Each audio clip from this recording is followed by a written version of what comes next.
What's up, everybody? Good evening. Welcome back to Saturday night. Welcome back to ROM Hack Races. How's it going? How you doing? I hope you're ready for this one tonight. Welcome on in. This is I'm going to start with this. This is, if you're new, ROM Hack Races, the very first, I think, well, yeah, we were the first, actually, the first channel to have never before seen Super Mario World Kaizo levels raced for you live right here every Saturday night. We've got a really tough one tonight. This is going to be really fun, I think. We got a level from longtime ROM Hack Race luminary, all-around great player, LouisDoucet has got one for us tonight. And if that name alone doesn't make you go, oh dear, well, maybe the level will. LouisDoucet has concocted a level for us tonight. It's called Extra Mario. And we do have some ratings. We got some difficulty ratings that the testers have given it behind the scenes throughout the week. Once all the stuff on my desktop isn't minimized anymore accidentally, I will read them to you. Tonight's level. Execution, the big 7 out of 10. Complexity for tonight's level, 9 out of 10. The racers know that there are 4 sections. Each of them have a rating of 6 out of 10 overall. They also know that this level requires vanilla glitches and Kuso tech, and a clear video will be posted after some time in the Discord. The big ask tonight, but I think these racers are up to it, and I think we're all gonna have some fun here. This level this week was tested by RB Pimlico, Gossip Greg, and Mason SMW. We really appreciate that. We've got Fen on the restream tonight, pressing the buttons, bringing you all the action. We've got Doc, Fen, and Star-Lord scouting for us.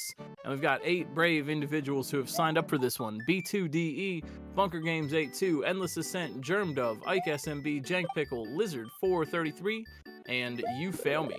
The scouts will be watching all the racers and letting us know who we should rotate in. Hopefully, we're going to get to see everybody's clears and have a good time doing it. I'm Glitch Cat. I'll be bringing you the play-by-play. I hope you are ready for some fun. If you have any questions, please feel free to shout them out in chat. If you'd like to learn a little bit more about us and what we're doing, head on over to romhackraces.com, where you can get this patch that we are currently playing, as well as any of the other 281 levels that we've raced. It's a great way to practice for a race or get yourself a little bit of bite-sized Kaizo fun. So, as we've seen with these races, and you hear me say it every week, but this one, I don't know, we'll see. I've seen the clear video on this one, so I am interested to see how they do. I think they'll got it. This is going to be a lot of fun. But it is always kind of comes down to a challenge between consistency and one-shots. Whether or not the racers will be consistent with the parts that they've already learned so that they can get some tries deeper in the level and maybe make some progress, or is a racer going to one-shot something, or maybe 2 shots, you know, the fewest number of tries versus the highest amount of consistency. This is true, Doc, with the info. This is only the second 9 score we've ever given to a level, and I thought so, the first 9 for complexity. So Louis has in the past made some really stellar stuff. I personally like the level Very Hard. I think that was the one that had the fish swarm surfing in it. Louis is not a player or a maker who's afraid to take some risks and create some challenges. So I think we're going to have a lot of fun tonight. We're going to see something really cool. Put some hype in the chat for all these racers. We are ready to go. Let's do it. It's You Fail Me, Jank Pickle, Germ Dove, and Ike SMB starting us off. Mario Sprite Frame Roll Patch and X Speed Oscillation patches have been added. Mario will interact with sprites every frame, and Mario's X speed will remain consistent. Just a little quality of life thing that's going into the level, but we are off and running. Let's do it. You Fail Me, Jank, Germ Dove, and Ike getting us started here, and we've got something relatively chill going on. We've got a little bounce combo kind of happening. We got to make our way up this vertical section, and meanwhile we are bouncing on enemies to get that done. Not pretty straightforward, right? You know, this is pretty chill. A pretty straightforward way to start it out. We have how many? 9 brave racers who have signed up for tonight's basically 9 out of 10 level here. So far so good. You know, I've seen the clear video for this one, so I kind of know what is going up. It's a nice amount of racers, isn't it?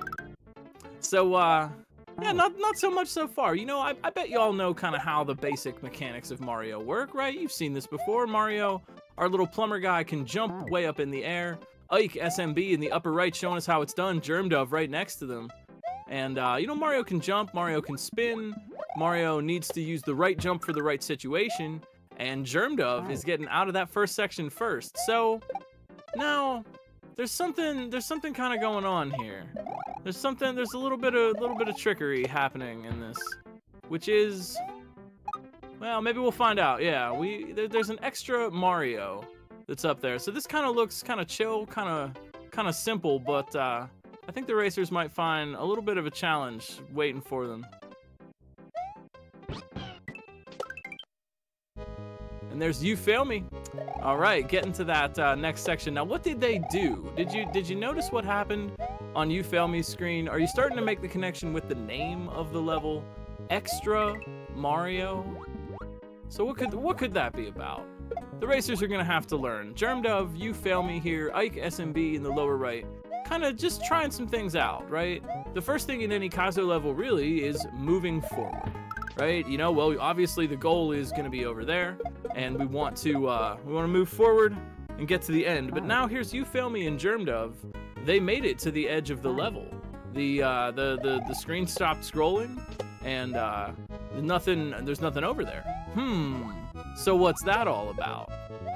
And this is where we're gonna have to do some uncovering, some learning here. Now remember the name. Remember the name, Extra Mario. And this is where this the complexity. Yeah, I don't want to reveal it too soon. I want to see if y'all can pick up on what kind of needs to be done here. But this is where the complexity kind of comes into play, and this is why this level is ranked a little more high than usual for complexity. What is really going on here? Well, let me start by mentioning that you know, this level actually uses something which I think is really interesting, and Louis, always a player to explore new situations, to learn about weird mechanics in the game. Louis is always one checking in on those things, and I really appreciate that because they've brought out something in this level that is really kind of near and dear to me as a player, and as specifically a sort of a high score, old school kind of Mario player. We're gonna learn about the combo counter tonight, and I have been so excited to tell you all about the combo counter this entire time. Wowee, there is a lot going on here.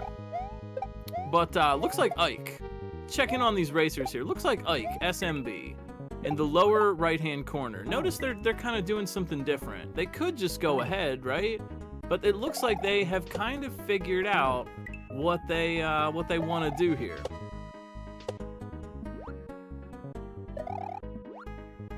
Yeah, sorry, to answer that question, Louis got the answer. Yeah, if Mario's falling, spin jumps always kill a loose shell, and you'll just kind of poof it out of existence. So keep your eyes on Ike here in the lower right. Also Germdove in the lower left seems to kind of have an idea about what they want. And You Fail Me and Jank kind of working on it, trying some thoughts out.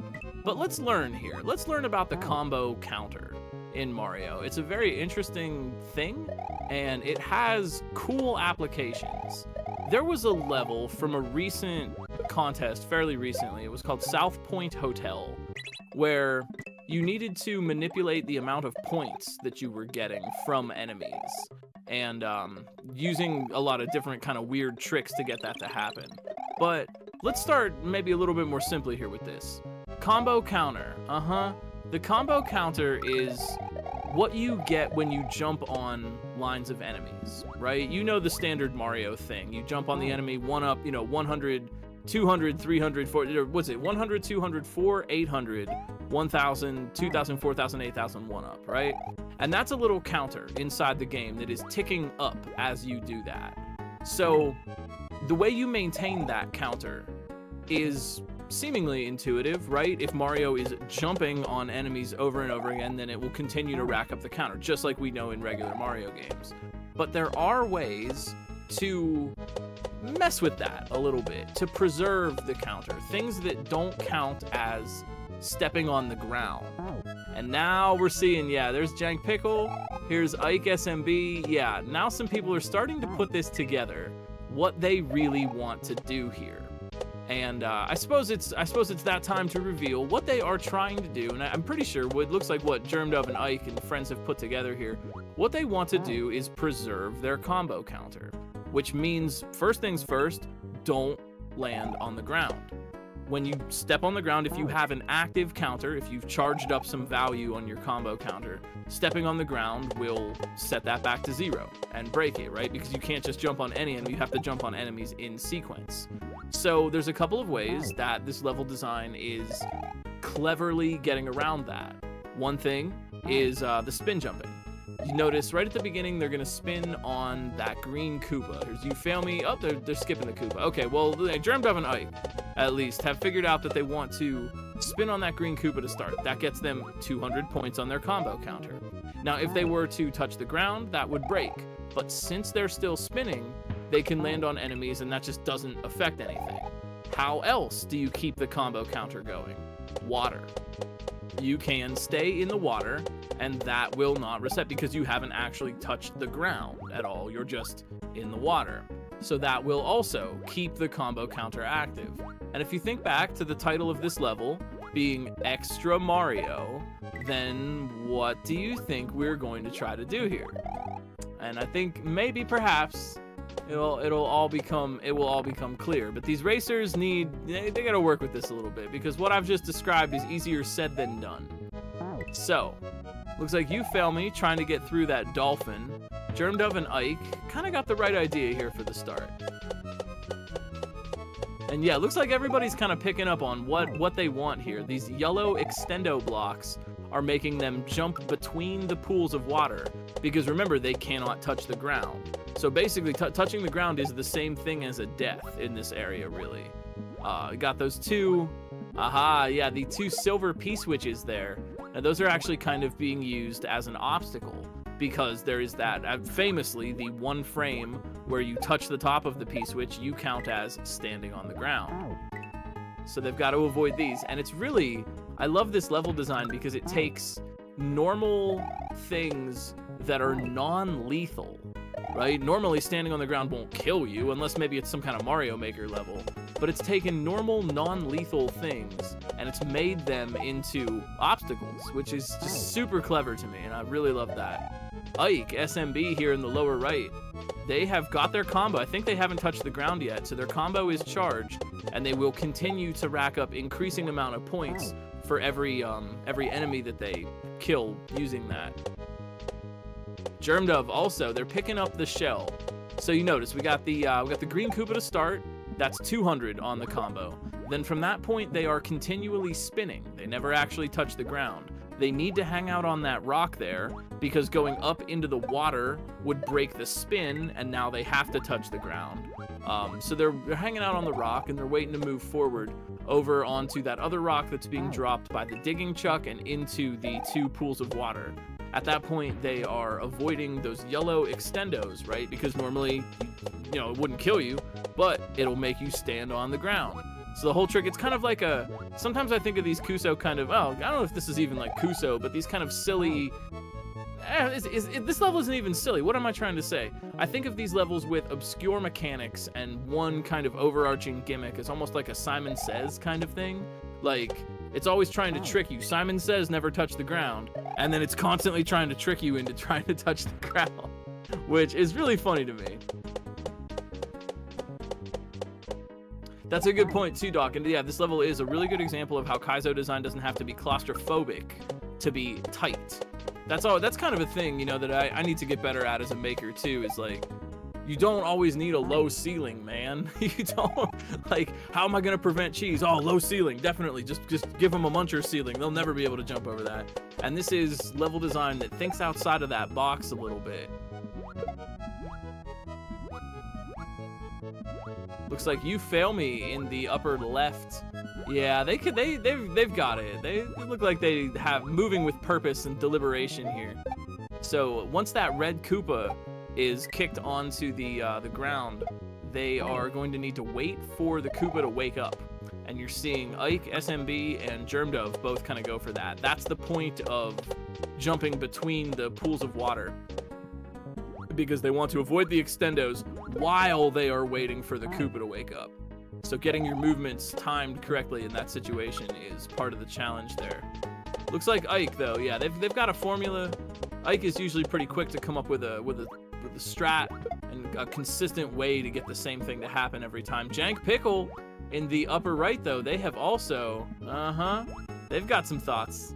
So looks like everybody is kind of getting to the shell grab, right? That's the point we want to be at here. We want to keep the combo going by not touching the ground, get in the water without touching the P-switch, no ground, and bring that red shell along. Why? Well, we haven't seen yet, but usually you can at least know that in Kaizo, generally, if you are given something, you must use that thing.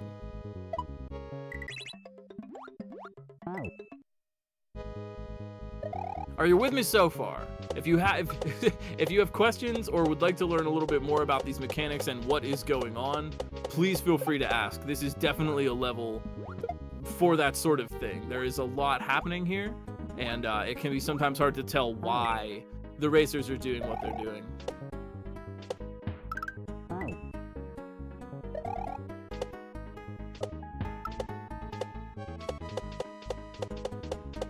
And that is too, that's a great point, Mithrillionaire. This is an interesting level, and you don't always get to see that in a tough Mario level, but I think it's really cool when makers can come up with a way for that to be the case. You can scout out a little bit. Okay, you dropped your combo, whatever. You can still try. Failure at the overall goal of the level doesn't necessarily mean instant death. And that makes for an interesting race, because at this point, all of the players that you're seeing on screen have kind of seen the end of the level. They know what the path is, and they know what the obstacles are. They just have to figure out how to do all those obstacles in light of the new gimmick that they've learned. And you know, for fun, and we may get into this a little bit later, but for fun, we are only scratching the surface of what combo counters in Super Mario World can really do. There are in fact 2 combo counters, and I don't want to say anything ahead of time, but there are 2 combo counters in Mario World. One of them is attached to Mario himself, right? So every time Mario actually jumps on something, you will get a notch in your combo counter. And then there is a separate combo counter, which is attached to a projectile, to a shell or something, right? Because you can kick a shell into a line of enemies and destroy them all for a 1-up or extra points, but Mario's not touching those enemies. So there are sneakily 2, and there's actually some really cool ways to kind of manipulate that and abuse that a little bit. It's used in the high score run for Super Mario World, a completely esoteric category that surely I don't have the world record on, not me. Jank Pickle, though, hey, they're making moves. So we're seeing, what you're seeing right now is knowledge. You get to watch these racers work this out, and over the course of a little bit of time, you'll see that knowledge kind of crystallize. Once the light bulb comes on and they say, oh, I get it, this is what I'm doing. Now suddenly the whole board changes a little bit, and they have to sort of figure out how to navigate this environment based on that new knowledge. One thing I'm interested to see in this whole situation is, in a level like this where you can go ahead, remember this is a race. And so as a racer, you're kind of making a decision. Do I go ahead and practice something that's coming up? Do I try to figure out what I'm going to do when I get there? Or at the first sign, when they screw something up, do they just immediately take a dive and restart? On the one hand, you're spending extra race time, but you could profit from that with extra knowledge and information about what's coming up. You could figure the strat out and get that coveted one-shot. Or, on the other hand, if you know you screwed up, reset real quick, get out of there. So Germdove, yeah, kind of splitting the difference here a little bit. I've seen some people kind of land on the ground, and they're still going ahead with the red shell. Here's You Fail Me in the upper left. Oh, yes. Hey, looking good. Yo, You Fail Me I think is the first racer to figure out what they want to do with the red shell. And yo, if I'm not mistaken, they've still got their combo active. Oh, geez. You Fail Me just got 2,000 points. That's a 4,000 from hitting that Rex. So if you want to know where the racers are, take a look at the little tiny numbers that pop up when they kill an enemy. Yeah, You Fail Me. Looks like they've got it. I didn't know if they had touched the ground yet or not, but they have certainly figured out that red shell, and that's going to make them pretty dangerous in the next couple of minutes. But take a look, yeah. Oh, and one thing I want to point out too, the 100, I call them nodes, Like, there's different nodes in the combo, the 200-point node, the 1,000-point node. I don't know, that's just my own internal nomenclature for things. But there is one other way to generate points, and that's getting 100 points. That is not part of the combo. That's just a weird, generic kind of thing. When you bop a shell from below, you get 100 points. When you, fun fact, when you spin something with your cape, you also get 100 points for that. Normally, it's not possible. The lowest amount of points you can score from a jump is 200. But in this case, there's also, if you see that 100 number, you can just kind of safely ignore that. And we're watching the little numbers that pop up above the enemies when you bop them. So you fail me in the upper left, they are back, man. So now they got to figure out that fuzzy obstacle. They're getting underneath the little cement overhang there and climbing on the vine, which again, not touching the ground, so that vine preserves the combo counter for them. And then they need to do 2 hits on that Rex in order to get onto the fuzzy that is threatening. Well, they're not really threatening them. The fuzzy's just kind of there living its life, really. But Germ Dove in the, in the upper left, or lower left, I'm sorry.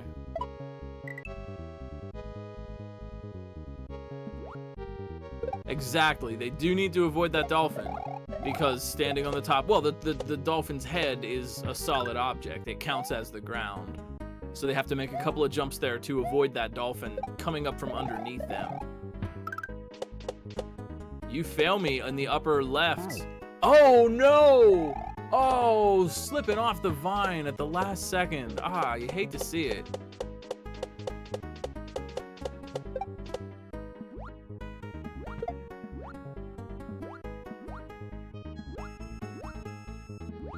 And there's Germ Dove figuring out that red shell. Uh-huh. And looks like, I didn't see if Jank had the shell there or not.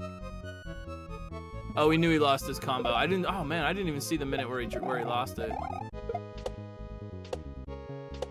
High score in Super Mario is esoteric and weird, and like the kind of weird cousin of speedrunning, but it's something that's pretty near and dear to my heart. And you fail me. Oh, a little trick at the end. Oh, just a little trick at the end. Wigglers. Wigglers are a little bit weird. Wigglers interact with the score combo in a weird sort of way. And that is a little bit, if they can work it out, a knowledge PB. Wigglers are strange. And this is gonna get into territory where I don't actually know what in the code makes them strange. All I know is what the effect is. If somebody does, if you know why the code is the way it is, let us know. That would be informative. But there's a famous old trick. I actually knew about this in the 90s. It was in the unofficial Prima strategy guide for Super Mario World. This was definitely one we knew about in like the early 90s. The Wiggler trick, a classic Mario World trick. If you go to any level with Wigglers really, but the common one is Forest of Illusion 1 in the vanilla game. For those that know your vanilla levels, you head on over to Forest of Illusion 1, and if you keep jumping on Wigglers without touching the ground, you can get the cape in one middle section where the key is, and you can kind of go around and just keep jumping on Wigglers. The weird thing about Wigglers is that they're... Wait, I don't want to give you the wrong information here. Yeah, Wigglers score a degree lower, and they are, yeah, and they're uncapped. That's kind of, yeah, that's what I had to remember. Thank you, Louis, for that info. Yeah, so Wigglers will score a degree lower than you are on your combo, which is why you fail me's strat didn't work there. Germ Dove trying for it, yeah. See how they jumped on the Koopa for 800, and then they jumped on the Wiggler, which gave them an additional 800. So beyond that little weirdism about Wigglers being a notch lower on the counter, Wigglers' bounce combo is uncapped. For whatever reason, every other bounce combo you do will stop once you get to a 1-up. You know, 4,000, 8,000, 1-up, 1-up, 1-up, 1-up forever, right? We know that classic Mario thing. But for whatever reason, Wigglers just keep going. They just don't stop the combo counter. And then if you bounce on enough, if you only bounce on wigglers or add a wiggler into your bounce combo, the wiggler will just always give you a higher node. And so you can get 2-ups, and you can get You Fail Me in there. Oh my word. Yo, I was just like, oh man, I wasn't even paying attention. I'm going on about all my nonsense. And here's You Fail Me making easy moves over to the third section. That's an H in chat, and they know exactly what to do here. So they got that wall jump to get up and grab that coin. Now it looks like, yeah, they know what they want to do. Now they know about the 1-up. So how do you there's another way to get more 1-ups. What are you gonna do? You're gonna grab some dragon coins, which is something we don't really often see in Kaizo very much. That's really cool because it kind of blurs the line between standard and Kaizo. Getting a 1-up if you get all of the dragon coins in some available area. So here goes You Fail Me while they run around this little playground here trying to get all of the dragon coins. They need 5. But to finish that about wigglers, if you just keep jumping on wigglers forever, eventually you will get combo values that the game doesn't know what to do with, and so you'll get like a 15 up. You'll get tons of coins. You can just max out your score that way and get 99 lives really easily, and it was a favorite trick from the 90s. It was the easiest way to max out your lives so you could play the game more.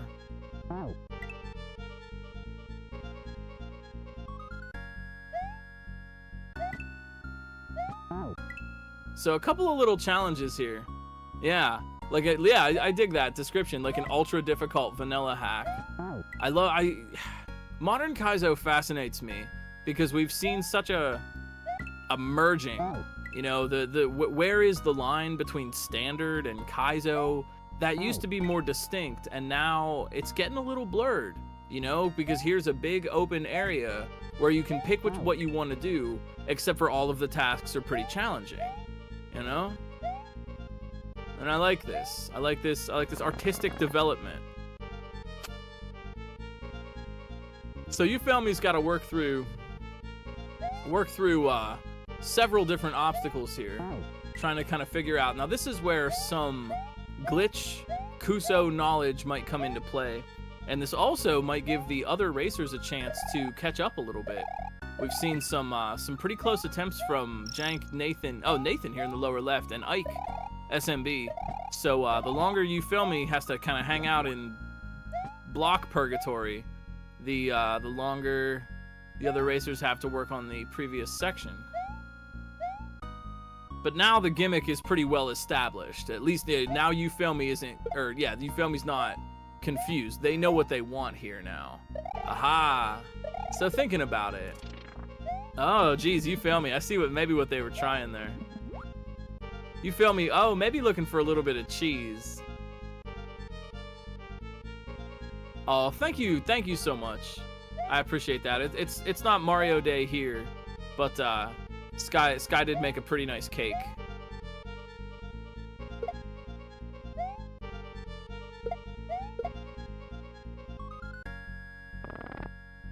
So some cool little micro challenges that You Fail Me is doing. Got this neat little, I love this little double, looks like a double shell jump here. There's 2 munchers and 2 shells. I wonder if you could quantum. Oh yeah. You Fail Me, making that look easy. But yeah, gotta hit the target. It's not just a solid wall. So those individual munchers place more restrictions on make it be a more precise double jump than it normally would be. What is that, water sprite? I don't know. It's just kind of some water. It's poison water. It's just water. It prevents cheese in a lot of areas. Oh, is that? Yeah, that's lava. Okay, you're not wrong. But it acts like water. Yeah, I can't take sprites out of the area that you're in.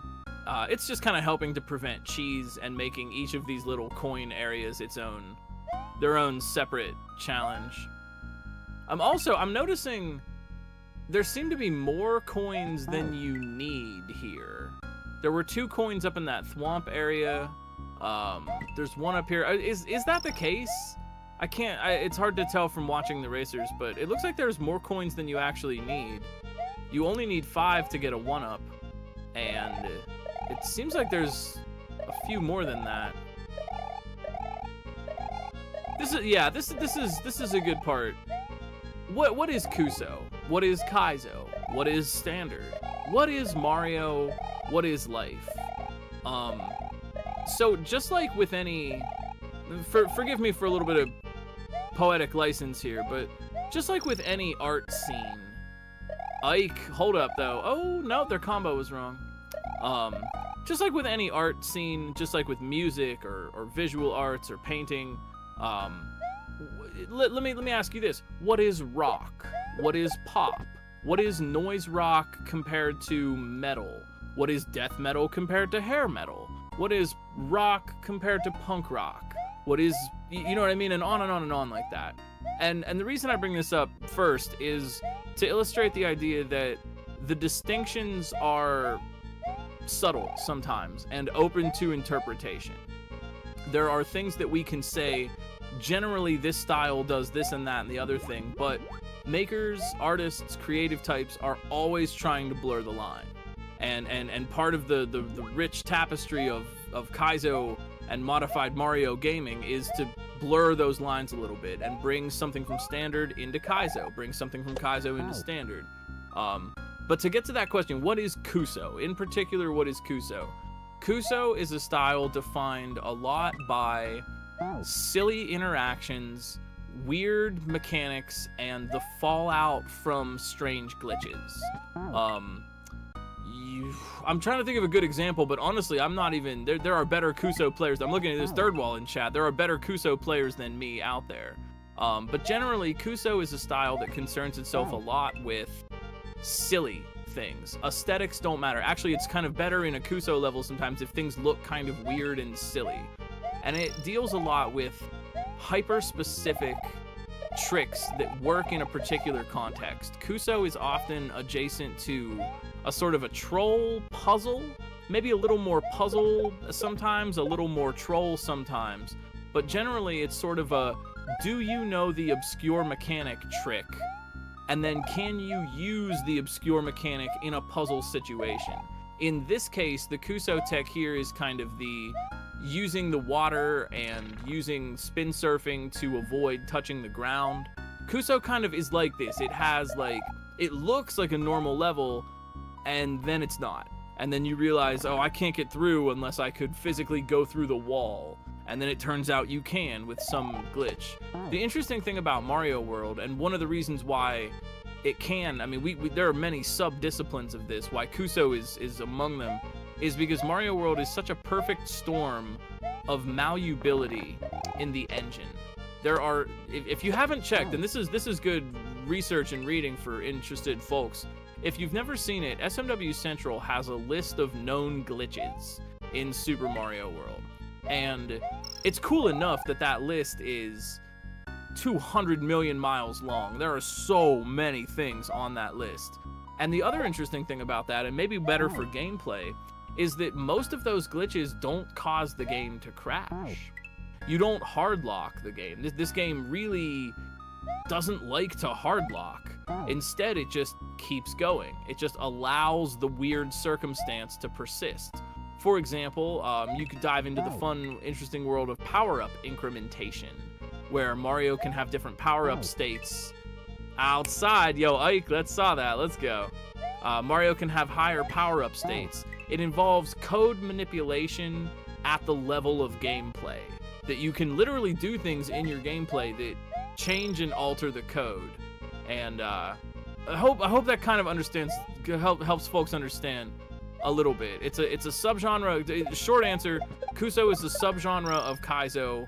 No, better answer: Kuso is a subgenre of modified Mario, which focuses heavily on obscure glitches and silly interactions and mechanics as a puzzle, Kaizo, or troll element. This is good discussion. I appreciate this. I like this. We got Ike SMB here in the lower right. We got You Feel Me in the upper left, working on the second section.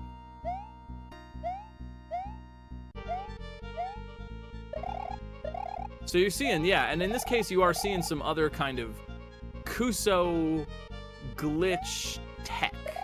Like, and this is the part where it gets into, like, not all glitch abuse. Is it glitch abuse or is it Kuso? Not all Kaizo uses glitches, and some Kaizo does use glitches, but it wouldn't necessarily be Kuso. It's honestly, Kaizo, as I've always said, is a word like jazz. The rule is break the rules. We have some established styles, we have some things. We got You Fail Me getting out of the Kuso gym. Oh man, so You Fail Me staying one section ahead while we're trying to get into these heady topics about Kaizo things.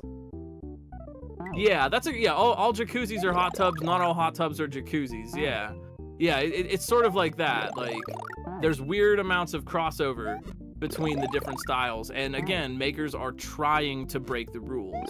As soon as we say this type of style is exactly this way, then that's an invitation for some creative maker to come along and be like, oh really? Because I just blended these elements together. So Ike SMB up here in the upper right, trying to get that dragon coin, and You Fail Me in the upper left here. Now the goal, they have been told in the message box, the goal is to get a 1-up from the star combo counter. So they're going to have to figure out how to kind of navigate their way through this with the star active, and that does put them on a little bit of a timer. This star does run out. Yeah, I see it running out right there. So they also have learned that Pobodos will reset the star counter. And that's a fun interaction that I just noticed at the start, is that when you have the star counter, the fish run away from you. That's a silly little thing that is a part of the vanilla game.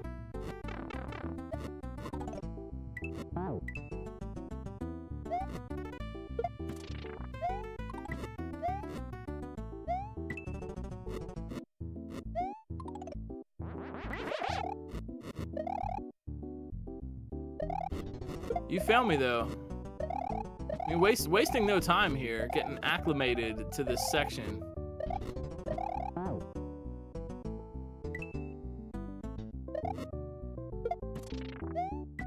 Huh. You failed me, opting to not take the star. Is that on purpose? Yeah, that is on purpose. They are not taking the star right now at all. And instead, I don't know. You know, I don't know what their idea is here. Suppose we'll find out together.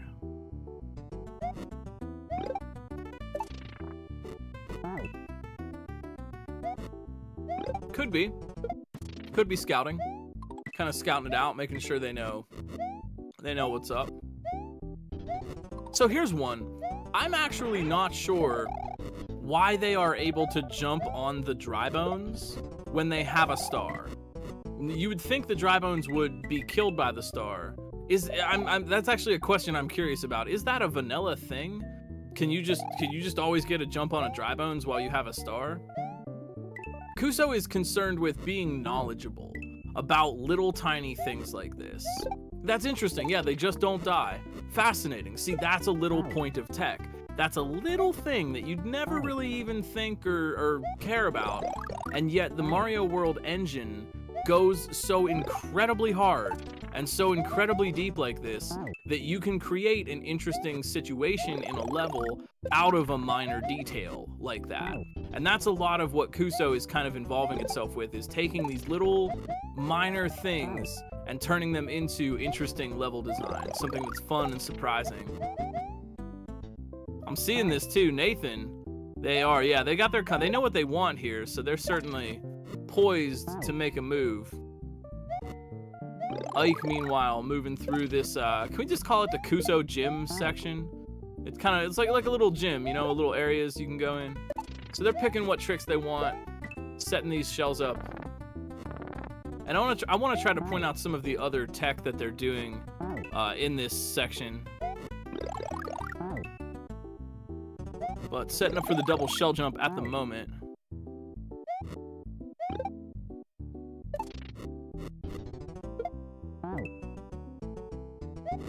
So here's a cool little trick too, if you'll direct your attention up to You Fail Me's screen. I like this little trick. I used this myself in Search for Salmon in the level Gardener's Falls. you know that by having a star, the star kills sprites. Except apparently for dry bones, which are invincible to anything, apparently. Maybe not anything. Not the butt slide. But in any case, you have the star, and the star kills sprites, right?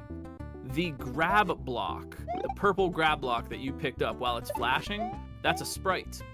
And so if you're not careful when you throw it, if you have a lot of forward momentum when you chuck the block, you're going to crash into the block with the star and destroy the block before it's able to destroy the block that you're trying to get out of the way.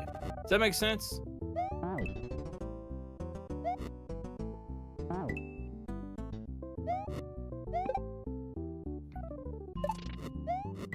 And yeah, just to verbally answer that, yeah. The coins in the concrete enclosures on Ike's screen, they are not obtainable. They're just there to indicate what you want to do.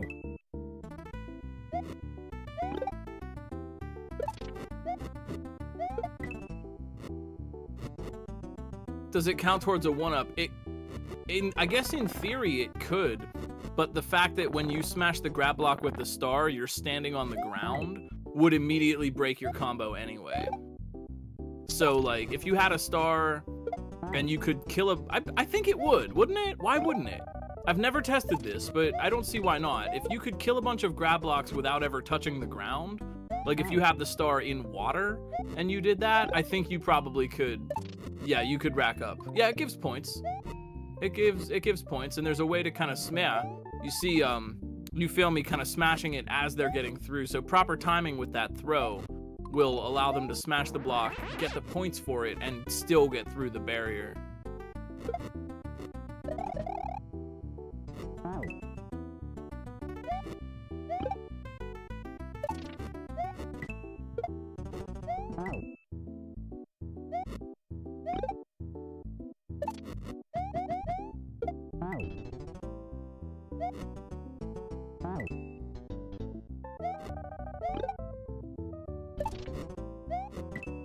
Okay, cool. Yeah, the ending of the green switch in jump.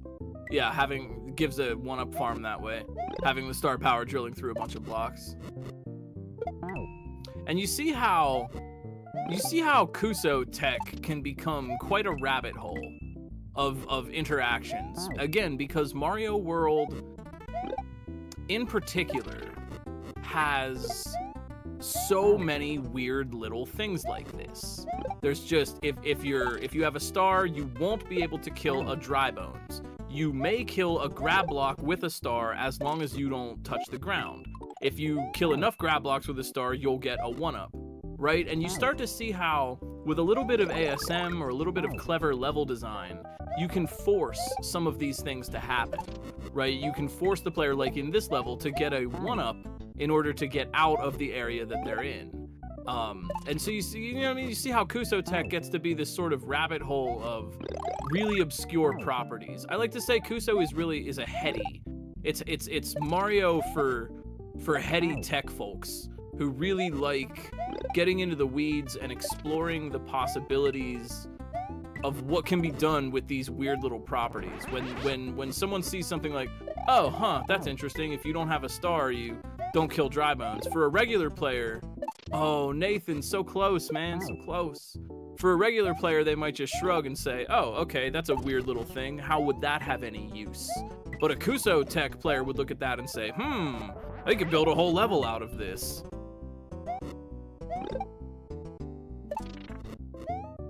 Yeah, you know, there is, yeah. There's no tech that allows you to be small with a cape like small fire. The Japanese players call that chibi fire. But I agree with Louis on that one. It would be really cool if there was. You know, another thing I would love in Mario World. Oh, is that B2? Excuse me. I thought I was looking at Ike's screen, but there's B2. DE also made it to the Kaizo Gym Zone, and they got the lifetime membership. So we got You Fail Me in the front right now on the fourth section, and B2 and Ike working on section number 3, I guess, because I'm counting the intro as one section. But here's another thing. Aside from the small fire and small cape Mario that would be awesome to have, here's another thing that would be really cool as Ike going for this final wall jump here in the lower right. The power-up jump. That's what I would love that. I would love. There we go. Ike is out of here. Let's go. You know what else? You know what else we would love is a heated race here.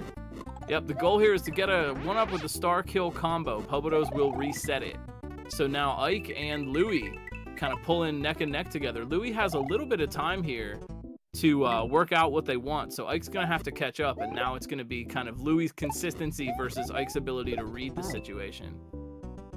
But I want the power-up jump, man. I've always thought that would be something so cool. Oh, did I say Louis? Did I say? Excuse me. I'm just so used to this. Usually Louis is racing. I'm so used to this. It's You Fail Me and Ike. I don't know what am I talking about, man? Oh my gosh. It's You Fail Me and Ike.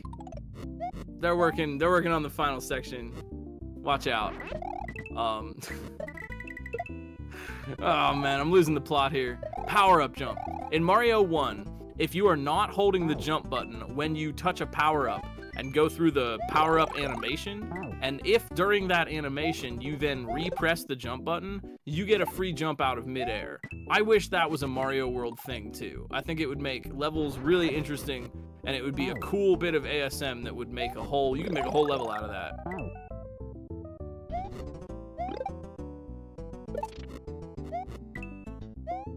And there's LouisDoucet winning. It's like they already knew what the level was. Amazing. Yeah. Can you button mash and get lucky for the wall jump, or do you have to time it perfectly? You kind of both. But yeah, what Louis said is correct. You can mash, but it's not very likely to work. What I tend to do is do like 1 or 2 taps. Like I get up to the wall and I'll go like tap tap like really quick to try to get that frame. But it's less of a mash kind of thing, because again, sometimes once you get off the wall jump, you want to do something with that, right? You want to go up there or something. So if you're mashing, you're not exactly sure where that's going to take place. So in general, I think it's better to try to time 1-frame tricks like that. But you could usually get away with like 1 or 2 or 3 quick taps as you're getting close, and sometimes that'll work. You know, I was actually wondering that myself, Doc. We're looking at B2 down here in the lower left-hand corner. I think it might just be a tight pixel, and you just want to get on the left of the thwomp to make it out of there. But I am not sure, actually. B2, though, seems committed to try. I think, yeah, it seems, I mean, if it were me, it seems like you just want to get the side pixel of the thwomp there. Point of advice for You Fail Me, your combo may reset upon contact with certain enemies, even when you do not have the star power. So choose carefully.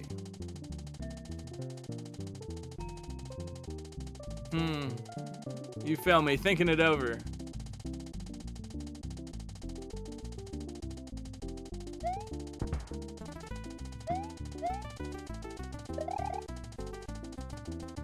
Sure, yeah. If folks have questions, please feel free to ask. That is what we're here for. You Fail Me.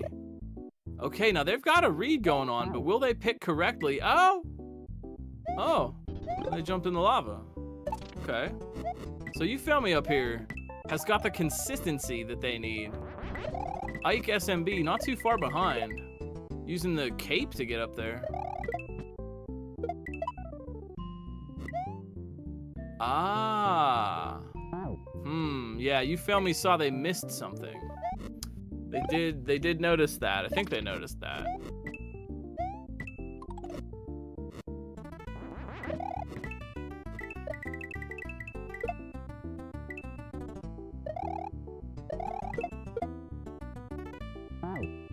Yeah, You Fail Me now. They're spinning through. So you got the cape, and you're gonna jump up and spin through the it's like a sort of a spin sticky fly that they're doing. But then you want to preserve that flight speed, because there are other enemies that you need to go up in the sky and make sure that you kill. Again, you're chasing out that star timer, so you have to move quickly. or the star will just expire.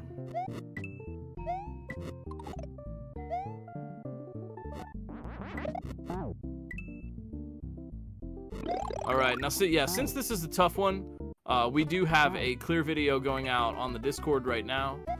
You can check that out. You can go on the Discord from romhackraces.com if you want to actually see everything that this level has to offer. But doesn't look like some of these racers need it right now, so we kind of add that as a courtesy, as a way to kind of smooth out really difficult levels kind of this caliber.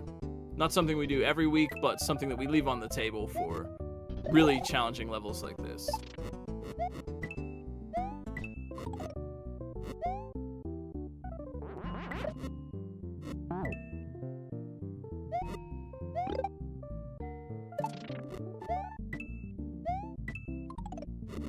Okay, that's fascinating too. Thank you for this. I am also learning. Kaizo tech is something that I also, you know, need to take some classes in and understand a little bit of the finer points.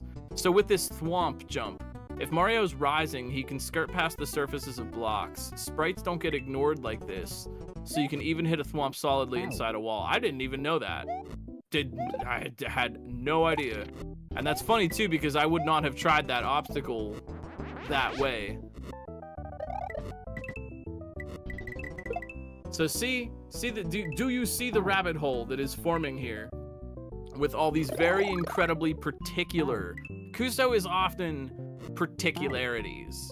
You know, you may, if you are rising, you may move through the wall only if and only if this certain situation. You could hit a thwomp in this situation, but not something else. So there's these lots of little particular things that is the puzzle of Kaizo sometimes, is figuring out which of the little particular things is the one for you.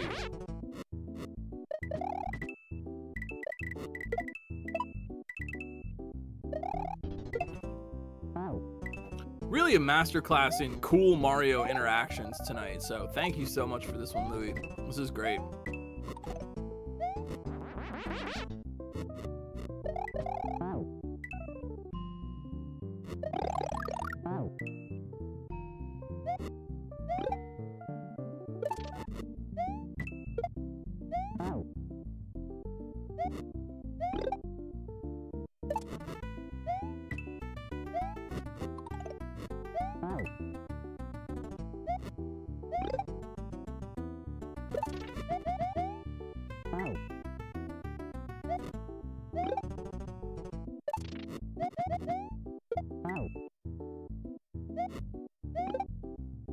That'd be funny if there were a hint system, but all the hints were wrong.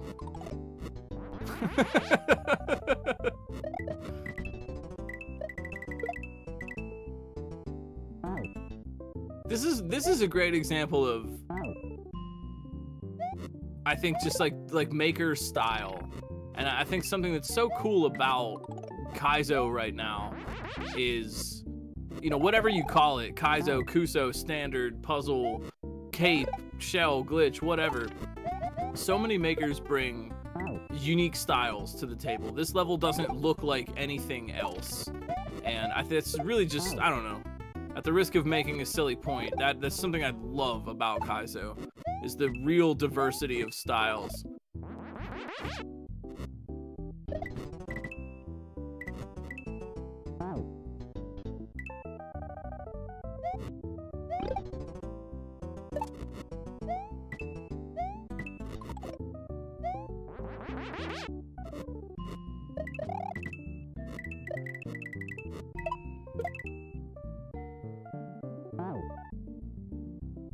And you know, there's this kind of belief, well, I don't know, maybe I'm making this up, but there's this sort of idea that like only Kaizo can be difficult. Maybe that's a holdover from old times when Kaizo was seen as masochistic, the worst, you know, the hardest Mario made by sadistic people for masochists or whatever. Maybe that's a holdover from old attitudes, but Kaizo is not even close to the only way to make hard Mario, right? There's no Kaizo superlative going on. You could have something just as difficult in standard. You could have something just as difficult in Kuso or something. In fact, sometimes like a standard player would not be able to do a Kaizo level, and a Kaizo player wouldn't be able to do a Kuso level, and a Kuso player wouldn't be able to do a really tough standard stuff. You can really think of it less Kaizo, Kuso, standard, less as that title tells you something about the difficulty. That's not really the case. The title tells you about the level design and about the kinds of skills that you're going to need to do it, right? Standard doesn't mean easy. Standard means a particular style of level design. Kaizo doesn't necessarily mean hard. There are some standard hacks are harder than easy Kaizo hacks. Does that make sense? So it just to think about it that way, like the standard Kuso, whatever, it's a style. It really has nothing to do with difficulty, and you really can't presume difficulty necessarily from just a style marker. It's the same as saying rock or jazz fusion. You know what I mean? Like there's endless subgenres, but the music itself, that doesn't say anything about how easy or hard it is to play. You fail me. Let's go. You fail me in the upper left. They noticed that there was a Goomba up there in the ceiling above them. Oh, and some lovely cape skill. Man, dude, you fail me. Oh, look out, buddy. You fail me. Trying to stay alive with this cape. Those really elegant double pumps. Oh, man. Some excellent skill. Oh, dude, you fail me with the cape skills right now. Look at this. Look at this, dude. Oh, no. And they get under. Yeah, they're stuck now.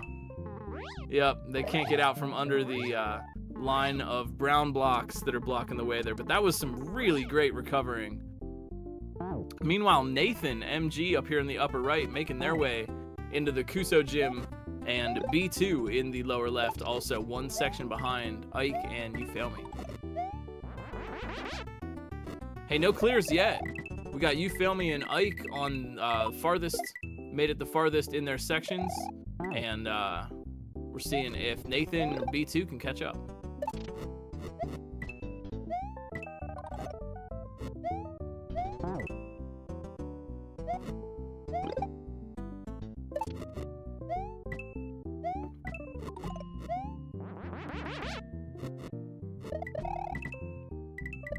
For those of us just joining us, the gimmick in these sections is that you can't get out until you get a 1-up. So the goal of the racers isn't necessarily to get through the obstacles. I mean, obviously you got to do that, but the real goal is to get through the obstacles while obtaining a 1-up.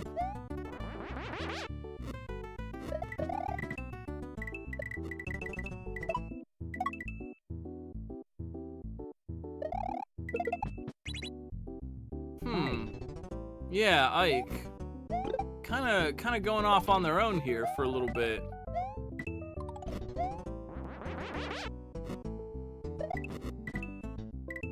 So Ike, maybe trying to scout ahead a little bit right now. You Fail Me, though, definitely has the method. Yeah, they've got the method down for this. When they get to that red Koopa, they are spin jumping. B2, let's go. Oh, yo, all right, we got a contender now. B2, DE in the lower left, making it to the 4th section. They're gonna tie with You Fail Me and Ike right now for progress. So could be, we could have a contender. This is where one shots, right? No lead is safe, because now it's kind of all on B2 right now. How quickly can they put this together? And that's not, you know what I mean? Like every player is skilled. I've never seen a bad player at ROM Hack races, but will they be able to put this together quickly enough to become a threat to You Fail Me, who has already had more time on this section? Or is You Fail Me gonna jostle around with their nice cape skills here and slow down a little bit, giving the other racers a chance to catch up?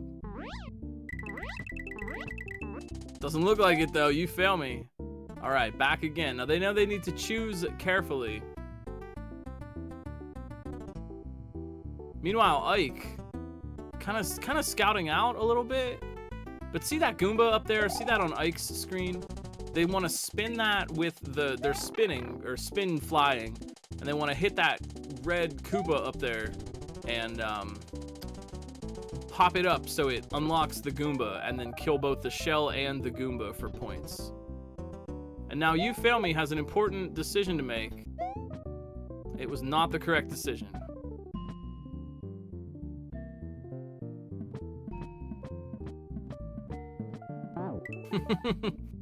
And they're stuck until they can get out.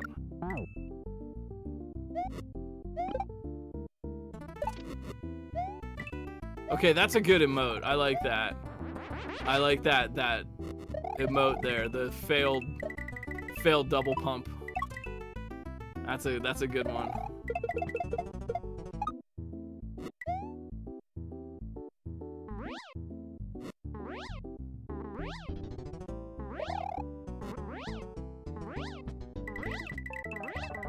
You fail. Oof.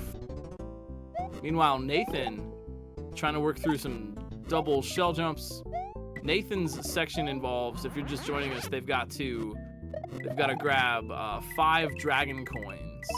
There are sort of a bunch of them scattered around that section, each in their own little room, and they've got to grab 5 coins in order to get a 1-up, which would get them out of the area. Keep in mind too, if the racers want, the clear video is available on Discord right now, so B2 may be checking that out. That's a thing. We posted it. You're allowed to check it out if you want. A lot of the times these are sight reading kind of races, but you know, say for tough stuff like this, we tend to kind of help out. We've learned from experience that kind of giving the racers a clear video doesn't necessarily hurt the race in any way. And I definitely don't want to be, you know, and this may be a little bit of an aside, but you know, one, I think, you know, as a community, we like the sight reading aspect of this whole thing. You know, playing tough Kaizo levels gives you a sort of a middle ground where you're not speedrunning a game you've practiced, but you are really good at the physics engine that you're using. And Kaizo gives you kind of endless opportunities to try new things in that same physics engine. So it lends itself to sight reading very well, as opposed to just giving the racers some mystery game that they've never seen before and don't know the physics engine. So, you know, I like the sight reading aspect, and I think it's something interesting in the world of video game super play that you don't often get to see in other areas. That being said, there's no need to be so purist about the sight reading that we say, oh no clear videos ever. This is not, you know, blah, blah, blah. We can never have that. It would ruin the integrity. Nah, you know, we like, exactly, Fen. We want people to succeed. And, you know, the bottom line here is we have fun, we enjoy ourselves, and to add to that too, makers make weird stuff, man. And I mean that as a compliment, but look at this level. You know, there's a lot of weird stuff going on. There's a lot of mechanics that even practiced players, I didn't even know some of the stuff that was in this level, you know? And I would be like, huh, what do you do here? I don't get it. So, you know, it's a challenge sometimes to walk that line between, is it pure sight reading, or, you know, what do we do to kind of give the players the knowledge that they need? How do we prepare them for the unknown? And sometimes clear videos are a very good answer to that. So looks like B2, yeah, they may have studied. I was wondering, I didn't see, but they may have studied the clear. And there, You Fail Me has not gotten their 1-up. Shame. They need that. They need that 1-up to live.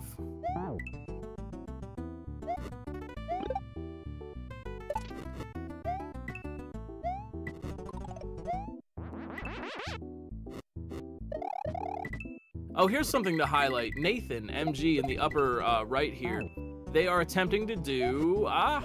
they almost got it. They are attempting to do a block duplication. This is a trick that I'm sure a lot of you will be familiar with. This is your Kuso 101 trick, which is really cool. You can do this in the vanilla game. The first time I did this, I was in my early 20s, and it like blew my mind. It's a neat little magic thing. For those that don't know, the way it works, take a look at the Yoshis down there on Ike's screen, or You Fail Me. See how those little baby Yoshis are trapped underneath the block and they're hitting it repeatedly? Notice how the block bounces up when you do that, right?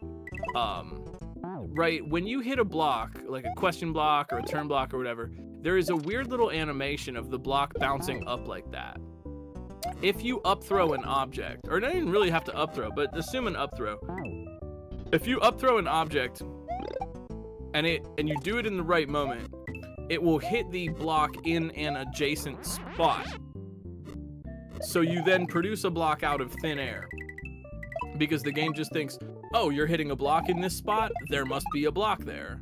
And so in so doing, you can actually just create blocks out of nothing. And that's what Nathan was trying to do in that section to get a little bit more height on that jump.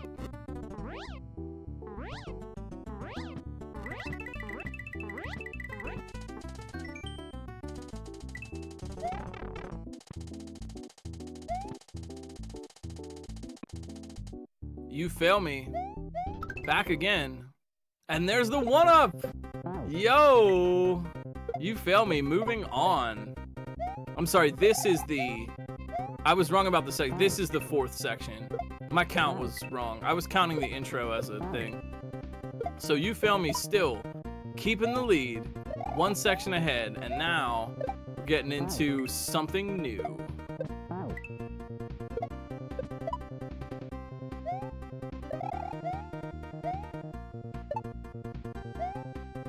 Ike, though, not too far behind.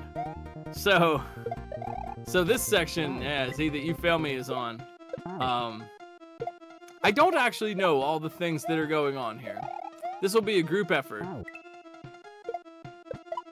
Yeah. I actually, thank you, Louis. I didn't know the answer to that. What did you fail me do differently? He twirled one of the piranhas? Yeah, he twirled a piranha with the cape instead of killing it with the star. I hadn't noticed that, sorry. This level is a little tricky to just like make sure I see what everybody's doing. Because you're also like tracking the invisible combo counter. So Ike, having to deal with the same set of circumstances here. We could keep the pressure on. Ike is not too far behind, and oh, that pipe was a trick. You can't crouch under it or you'll go into the pipe and die. Peace.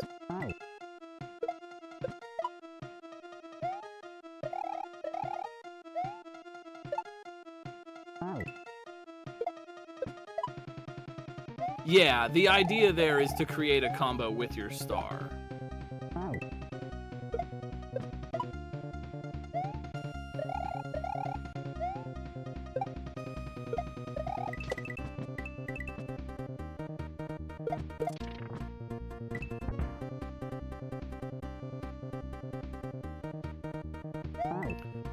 Yeah, any method would work, but there's just a jump combo isn't possible in that situation. The only way to get the combo is the star. So here we go for You Fail Me. Now, like, for what it's worth, I've watched the clear video of this already. I'm still not really sure how this section works. You know, we want to get the 1-up, naturally. But, I'm not really sure. Not really sure how it works.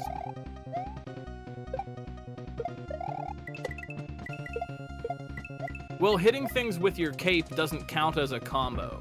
That's actually an interesting point of tech, is that if you spin something with your cape and you smack it, that only gives you 100 points and that never counts for your combo at all.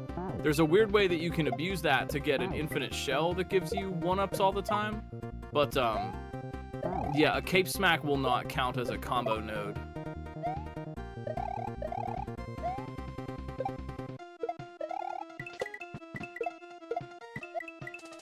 But yeah, like Louis says, if you have normal flight, yeah, if you have normal flight and you do that,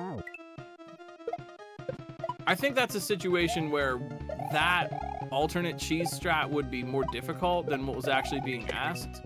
But I don't know. I'd like to see someone try for it. You know, we'll see. Oh no, we're all about getting into the weeds here.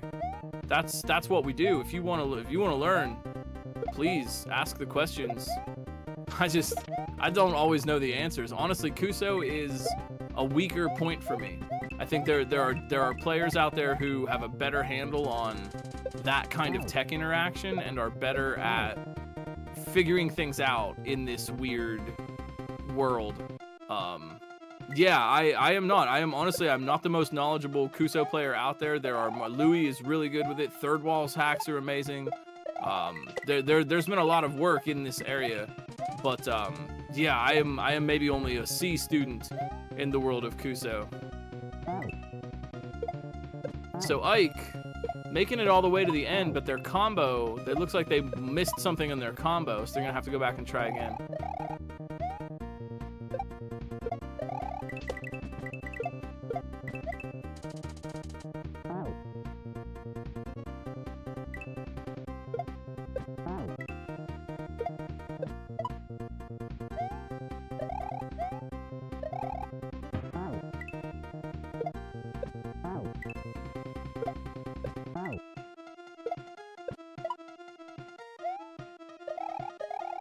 Hey, I'll second that one, Captain Blueprint. Volunteers do an amazing job every week. And while we're hanging, I'm gonna shout them out, really. The testers this week, RB Pimlico, Gossip Greg, and Mason SMW, Fen on the Restream, Doc Fen Starlord, and Blue Ribbon High Life, and Kelgan scouting it out for us tonight.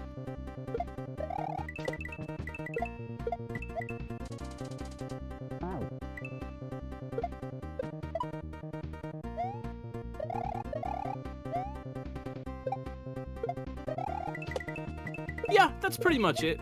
We've been talking a little bit about what that actually means. But yeah, in general, Kaizo is a particular style of Mario that prioritizes deep and obscure glitch knowledge. Weird interactions, weird circumstances that only pop up in this one way. You know, only if this thing is positioned here will you be able to do the trick. And then, you know, really dense kind of Kaizo stuff like this kind of compounds a lot of those things. So you have to know a bit about what you're doing. Kaizo is like the Mario glitch nerd kind of subgenre. You know what I mean? I don't mean that disparagingly. Nerds built this world.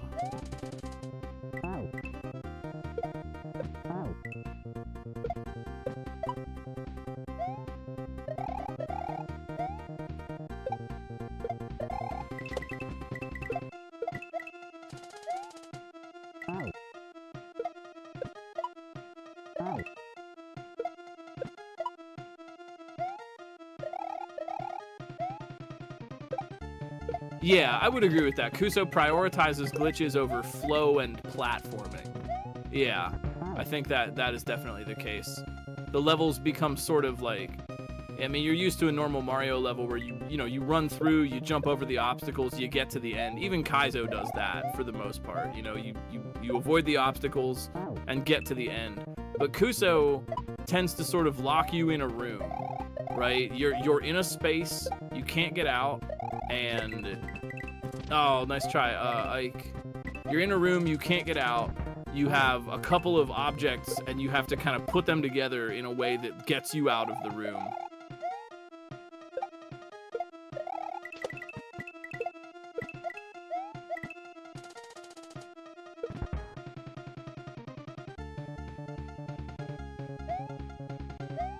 So you fail me here. Kind of trying to figure out what is going on. I think as are we all. Whoa, hey, want to say thanks for that big raid. Yo, 3D Salmon. What's up, everybody? Welcome to ROM Hack Races tonight. We've got a big 9 out of 10 level from LouisDoucet. We got You Fail Me in the upper left-hand corner. They have made it the farthest. Ike SMB, B2, and Nathan all kind of coming up behind. Thank you so much for dropping by. I hope everybody's doing great tonight.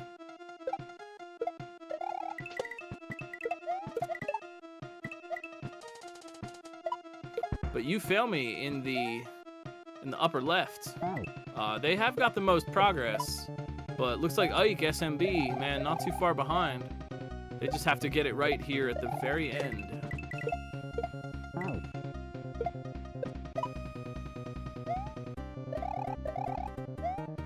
8,000 from that Wiggler fish. Huh. They must have lost a combo somewhere.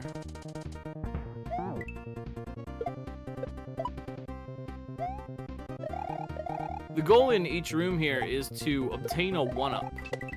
And that's why that's what's called Extra Mario. Also, this level itself is pretty extra.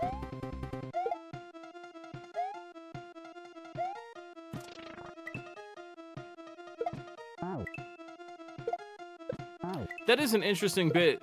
Yeah, that is, I don't, honestly, I can't say that I knew that either before I saw this level. Kuso is like, you learn something. Yeah, no, you learn something every time. The star combo counters will persist like that. I don't know. Is that a thing in vanilla? I really honestly don't know.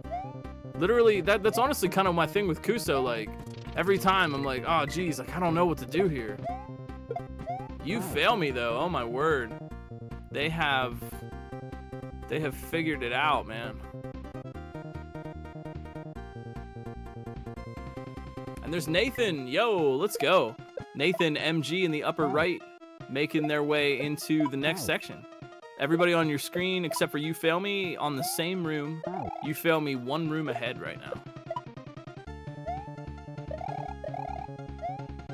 Yeah, so again, Louis, just illustrating for us really the depths that this Kuso thing can really go.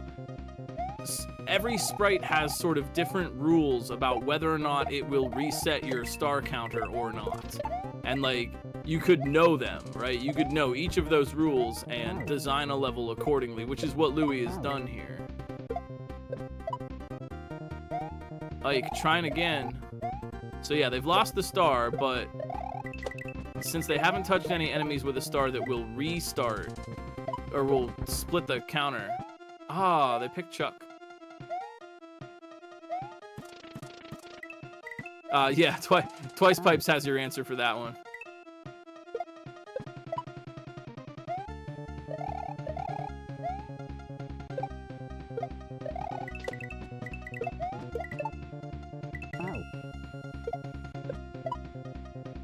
There's a certain charm, and I do mean this endearingly. I don't mean this in with any kind of shade. There is a certain charm in making bad levels. And I think, you know, when you get into it, I think like some Kuso makers kind of like that joke. I think it's funny as well. You see that in the works of like Jump Team, you see that in a lot of people's kind of hacks. It's like, it's funny to make levels that are bad, but they're not bad. They're actually good. They're good levels made out of silly things. You know what I mean? And they look, big air quote. You can't see me doing air quotes, but I'm doing them. Bad, right? So Kuso kind of became the go-to word for that. There's a certain, and I'm sure some of you know, you've experienced this yourself. There's a certain sort of Mystery Science Theater-esque appeal in things that are like, I don't even want to say like so bad they're good, you know what I mean? But they're, let's call it good in a non-traditional way.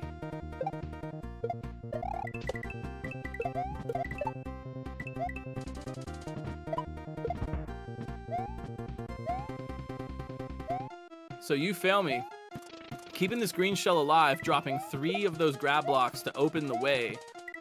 And oh man, You Fail Me in the upper left, man, what a read there. And they saw that the camera stopped scrolling. So that was a huge read for the end of that part. I think that was the first time they've gotten here. So they've got this green Koopa. The shell goes off the edge. Now, I'm actually kind of confused about this because I've been watching this. And they've got the green Koopa, right? And the shell's gonna go right off the edge. And then they're gonna do some magic and then a shell reappears? I'm not entirely sure where that green shell comes from. Here goes You Fail Me. They're gonna spin off that block. They're gonna throw the block back. And then there's just a shell? Like, where does that even come from, honestly? I don't even know, man. Like, I'm supposed to be the one with all the answers here, and like, I don't even know. Oh, it stalls below the screen. So there's something down there that bounces it back up. Okay, think of the pit below the screen. There is a tile of space where it exists. Yeah, so the shell down there just goes into a little bucket, and there's a triangle down there that lifts it back up. It doesn't actually get destroyed. It's like the magician just hiding it in his sleeve for a little while. Yeah, so the shell's bouncing around, and they need to keep up with the shell. So it's going down below the screen and then bouncing back up. That's why it persists. Dropping 3 of those grab blocks. Here's You Fail Me in the upper left. They know what they want out of this. If they can pull it off, no good.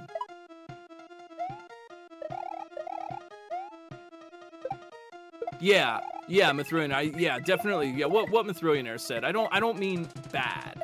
I mean unconventional. Deliberately not what you'd expect. You know what I mean in terms of the tech and in terms of you know what the level looks like.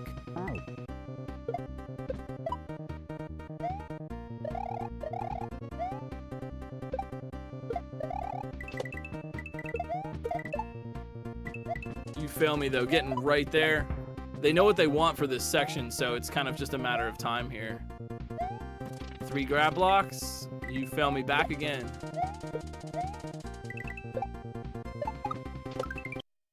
One up. You Fail Me. And that's a GG. Good read on the end there, and You Fail Me has done it. Nicely played. Yo, put those G's up in chat. That's a good clear, man. You Fail Me, just blasting through. They learned the gimmick really quickly, and they are in there. Nicely done. Nicely done.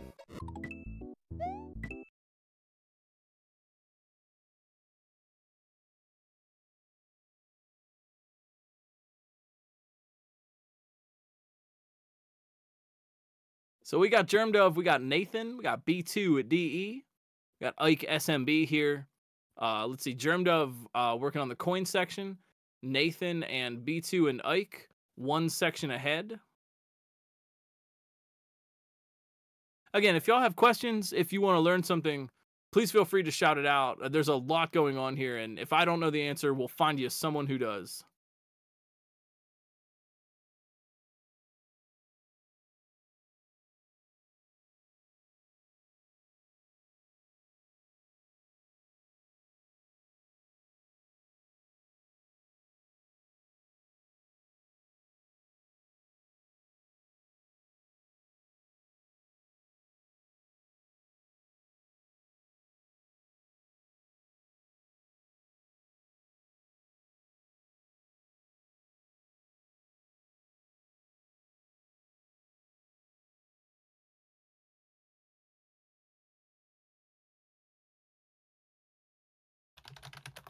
Okay, we might have to do a little bit of tech here behind the scenes. Just hold tight. We'll be fine. We're all good. We may need to refresh a little bit. So yeah, just hang for a second. We're getting things sorted out. No worries. If you don't have audio or if you don't have video, don't worry. I'll give you like the old time announcer radio style commentary. Don't worry, we're getting it back in here. Fenn's on the ball. Always helping us out. Don't you worry.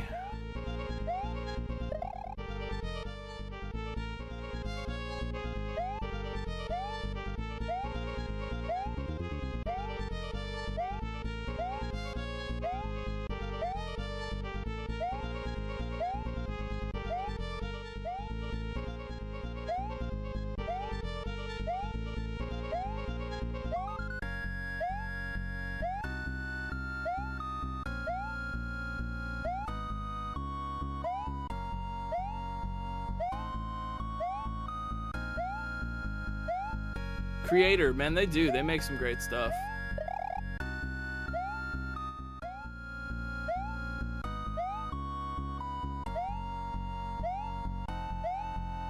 Extra Creator. So Ike here, looking for their ending. They are close, man. They know what they want. They just have to keep the combo going the whole way. By the time they get to the end here, they have to have hit all of the stuff. So getting a 4,000 from that means that they missed 2 things on their approach.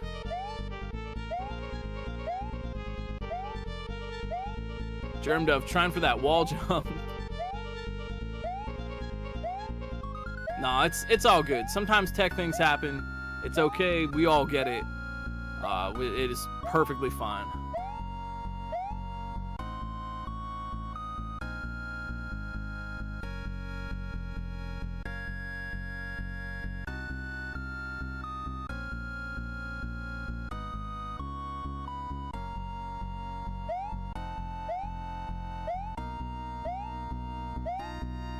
Tech Crew Fen. Fen Crew.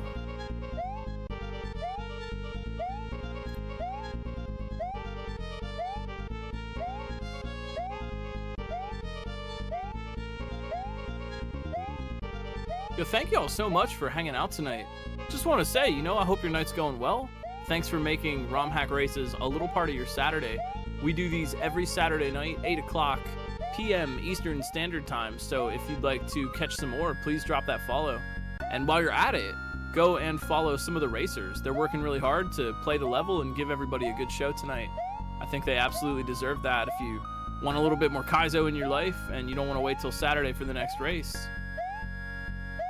go follow some racers.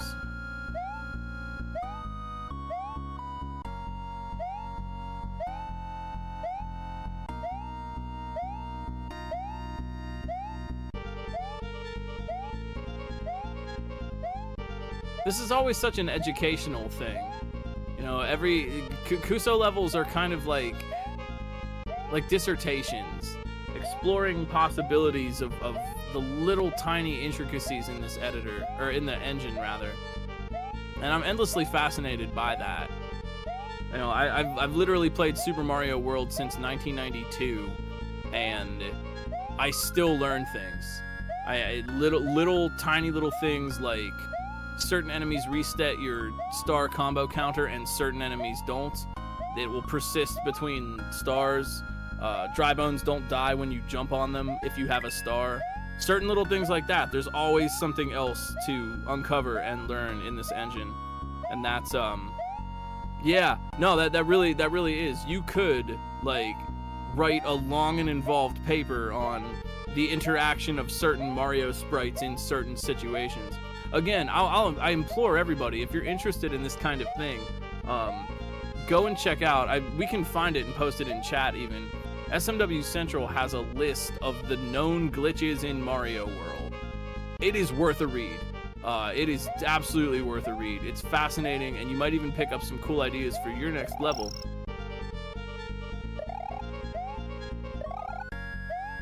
Now, this level was an 8 overall, but a 9 for complexity.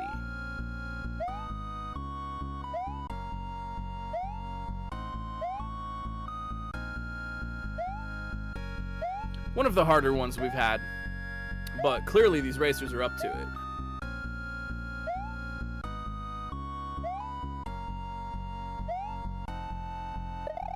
Also, I'm curious, because I'm just curious, what was your dissertation on?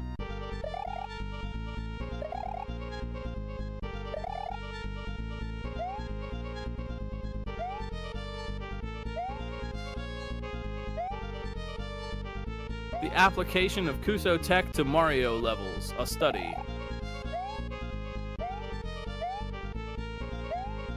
Someday I'll write a long and involved book about Kaizo. Someday when I'm an old man and I can't play anymore, my fingers are brittle. Germ Dove. Germ Dove. Love to see that. Making their way to the 3rd section. My count has been bad. And Ike, still getting all the way to the end and killing the right enemy, but still lacking some points along the way. That should give them a 1-up, but it's not. And frankly, I'm not sure why. Maybe I haven't been paying close enough attention.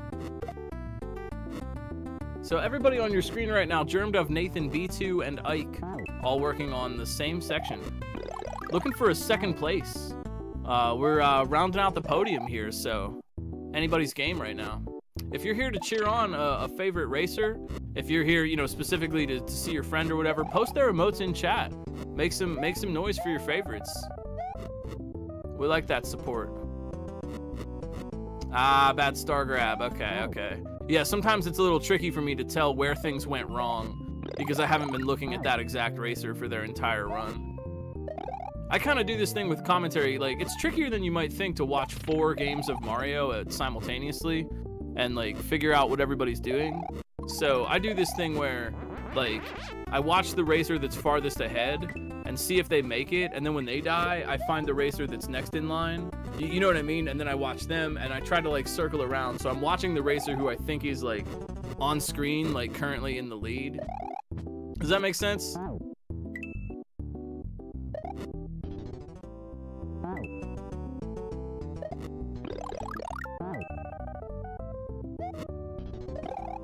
So like right now I'm watching Nathan and Ike, because they're the closest, and then Ike looks like they taking a dive. So Nathan, now I'm watching Nathan.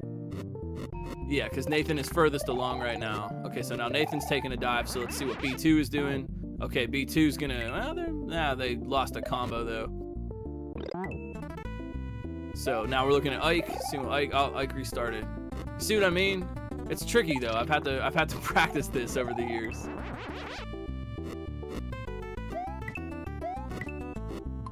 But I hope you all are having a lovely night.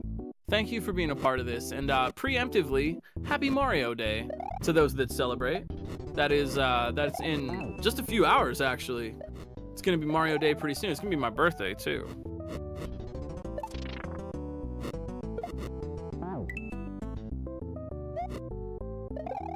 So happy holidays to those that observe. Again, if you're just joining us and you'd like to learn a little bit more about this or what's going on, please feel free to ask questions. Just for folks that might have gotten here late, the gimmick in this section is that the players need to score a 1-up, and they're doing that with a variety of different Kuso kind of tricks. But the idea is that certain enemies reset your combo counter when you touch them with a star, and this section is centered around using the star to generate multiple hits on different enemies in order to rack up a 1-up by the end of it. So yeah, so that's what's going on. Hence the name, Extra Mario. Oh, me? I'm not doing much. I'm an old fart dinosaur at this point, so you know, I'm not really doing much. I think Sky made a cake.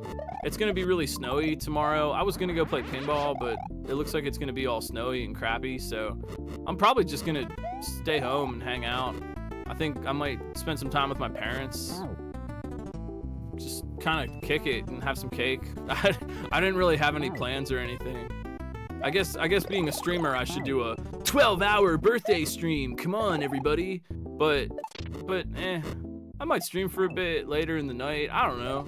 Just gonna have some cake and hang out. Just enjoy being alive, you know? It's pretty cool when you get right down to it.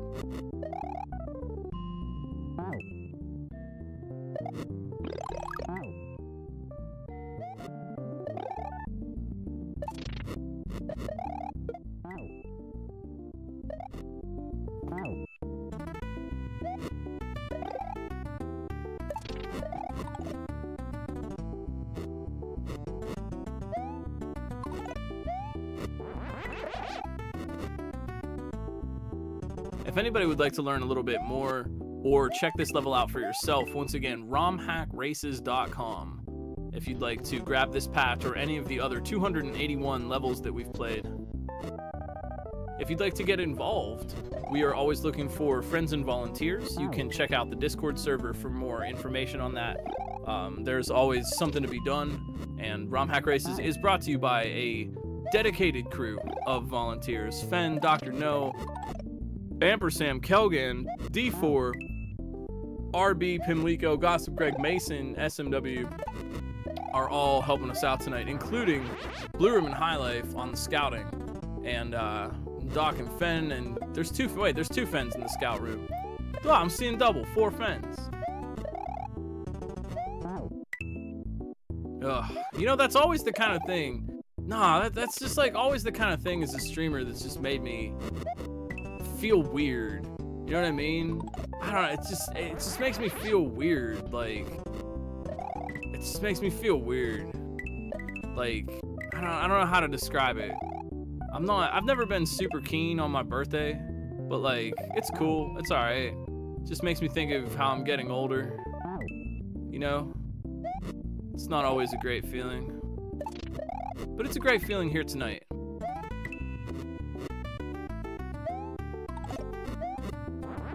Always felt a little exploitive, you know what I mean? I don't know.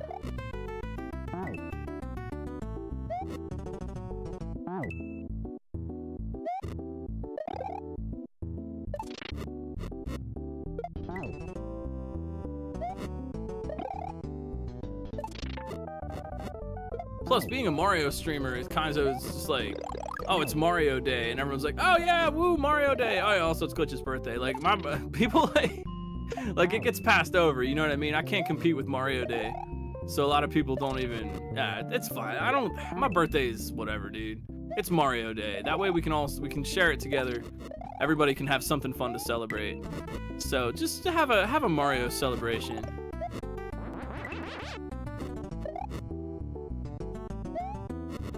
All right, B2, making it all the way to the end, but now they have to choose carefully because something we've learned in this level again is that if you haven't touched an enemy when you have the star, if you haven't touched an enemy that resets your combo counter, then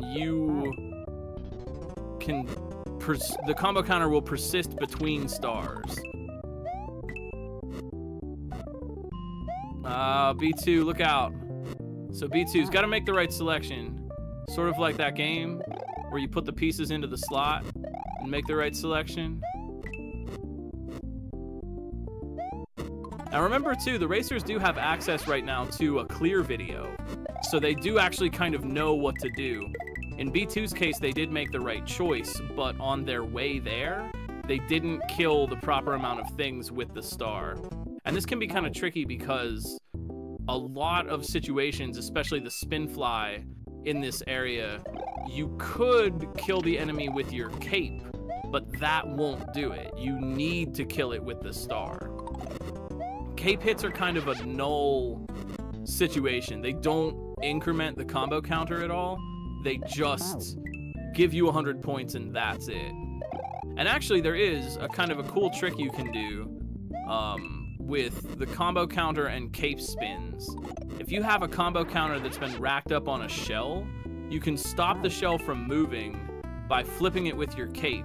And then as long as you don't pick up the shell and you simply nudge it again, you will get a repeating value of points from that shell or one-ups. It's a neat little trick that I discovered all the way back when. I don't know if I discovered, I was the first one, but I found it on my own when I was doing Mario World high score runs all the way back in the ancient before times.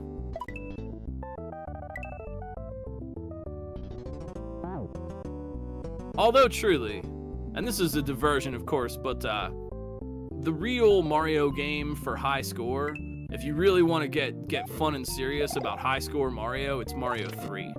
That's the one to play for high score, because the tech in Mario 3 with the combo counter is kind of even more outrageous. You can do some really fascinating things with repeating combos in Mario 3 that get you a huge score in a cool way.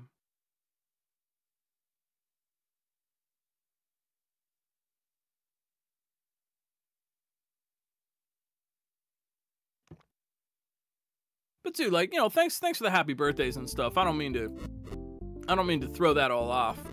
Just you know, it's just another day.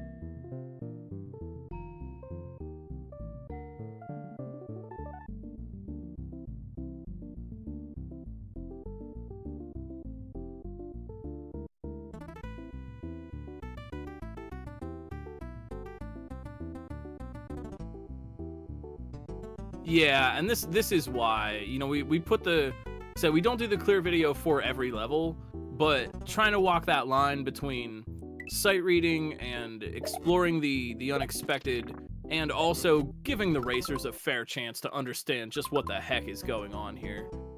So for specifically difficult things like this, for what it's worth too, if you're interested, these races are open to anybody. If you want to participate, you can find more info on romhackraces.com. But you know, they're not always as hard as this. We have easier levels, we have tougher levels, and I think we really, I pride ourselves on really letting the makers show off their individual style. You know, it's not necessarily the case that we want ROM hack race levels have to be this formulaic thing. It has to go exactly like this. Like, I love seeing the different unique takes on Kaizo and tech from each maker. And looks like B2, maybe 8,000. Ah, they missed a piranha kill. That's, I think, really throwing people off in this section is it's hard to tell whether or not you killed the piranha with the star or whether or not you killed it with the cape. And that, I think, is throwing some people off when they get to that spin fly section. But yeah, this level in particular, you know, Louis is a very talented maker and player, and so this level shows that off. It shows off the cool tech knowledge and the interesting creativity that can be done.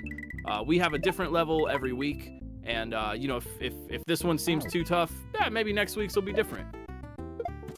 We always put out the difficulty rankings ahead of time, earlier in the day on Saturday, so that racers can know what they're getting into. You know, maybe you only want to play a really tough level, maybe you only want an easier one. You know, it's almost impossible to have, you know, a realistic down-to-earth show that's also off the wall and swarming with magic robots. You know, and by that I mean it's kind of tricky to have a level which is difficult, challenging, unexpected, cool, surprising, easy to read, and easy enough for a wide range of people to beat, right? That's like, it's sort of a paradox. So, you know, to that end, we try to help out as much as we can while trying to preserve the aspect of sight reading that's so cool about these races.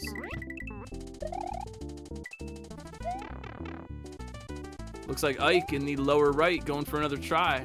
I didn't see if they got all their combo. Nope, 4,000, man. 4,000, they missed 2.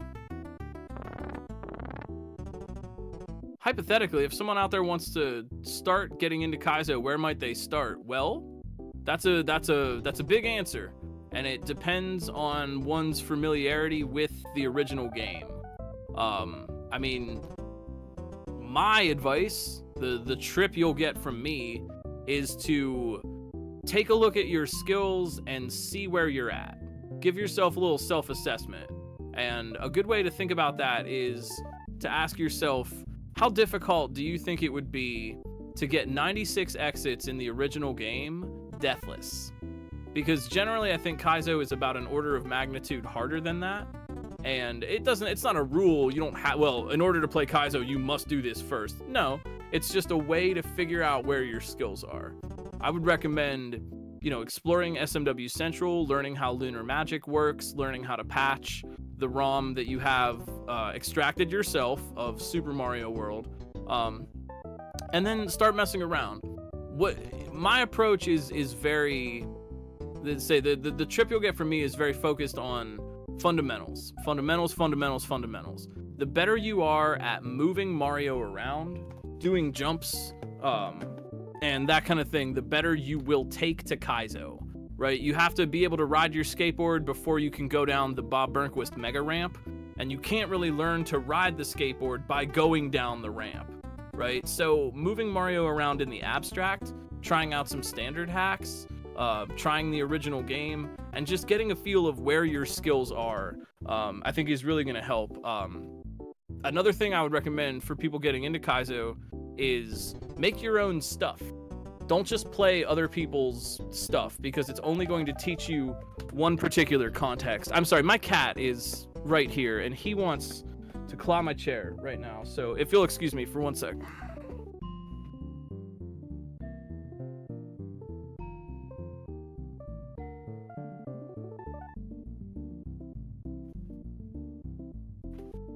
Aw.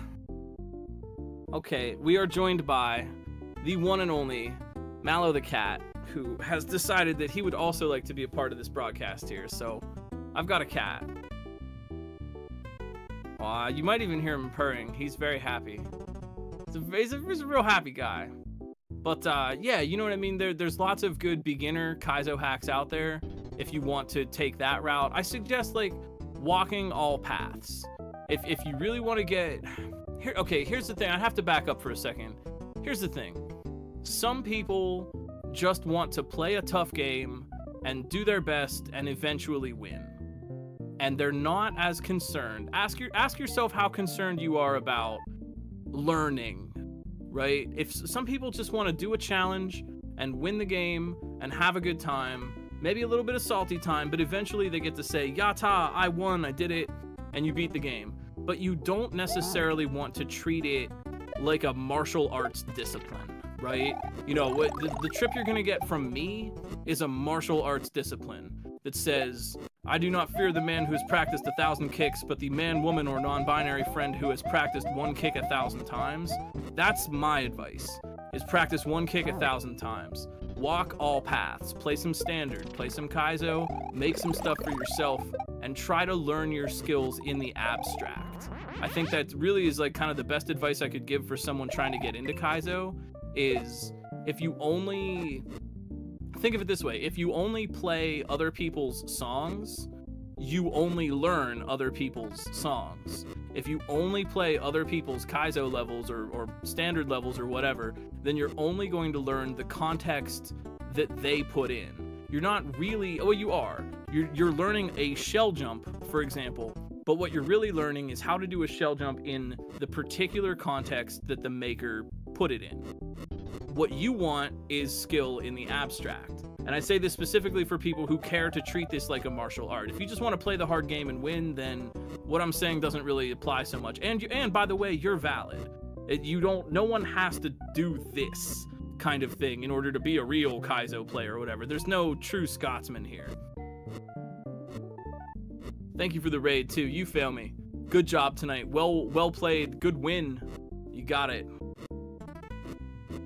Right? I'm learning things too. I learn something every time with these kinds of levels.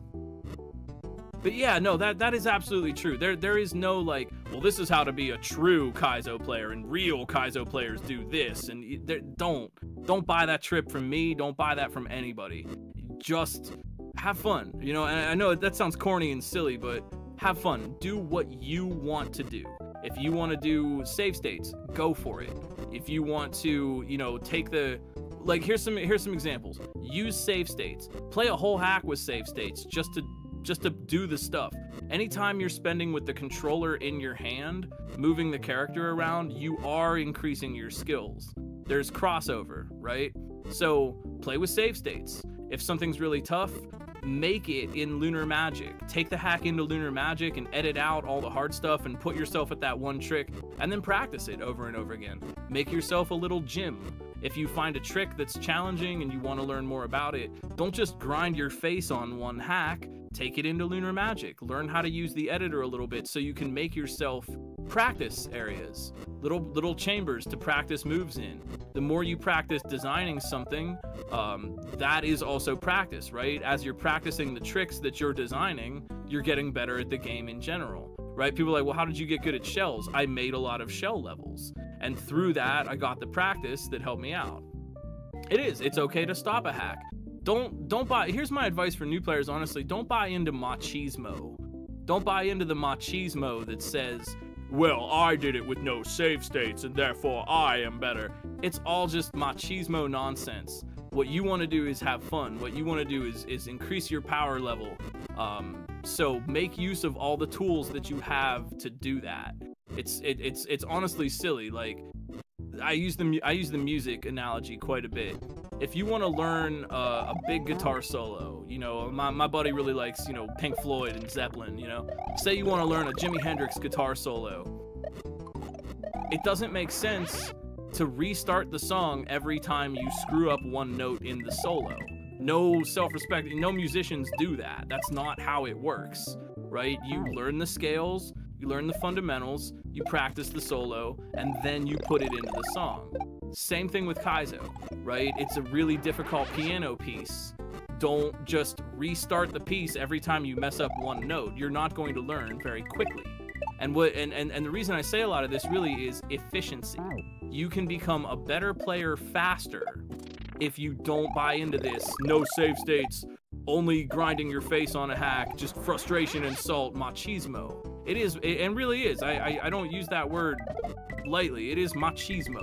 There's a certain amount of, well, you did it with save states, I did it with no save states, therefore, because that never ends, right? Oh, you did it with no save states? Well, I did it in 1 hour with no save states. I did it without even looking at the clear video. I beat this back in 1992, right? It never ends. And in something like this where things are challenging, tough to figure out, you know what I mean, can create some salt or some frustration, I think we owe it to ourselves and to our sanity to make use of the tools available. And again, this is just the trip for people who want to kind of treat this like a martial art, to walk the path of the warrior and always improve your skills. If you, and I don't mean to, if you want to do sort of a shonen protagonist thing with it, where I can always get stronger, right?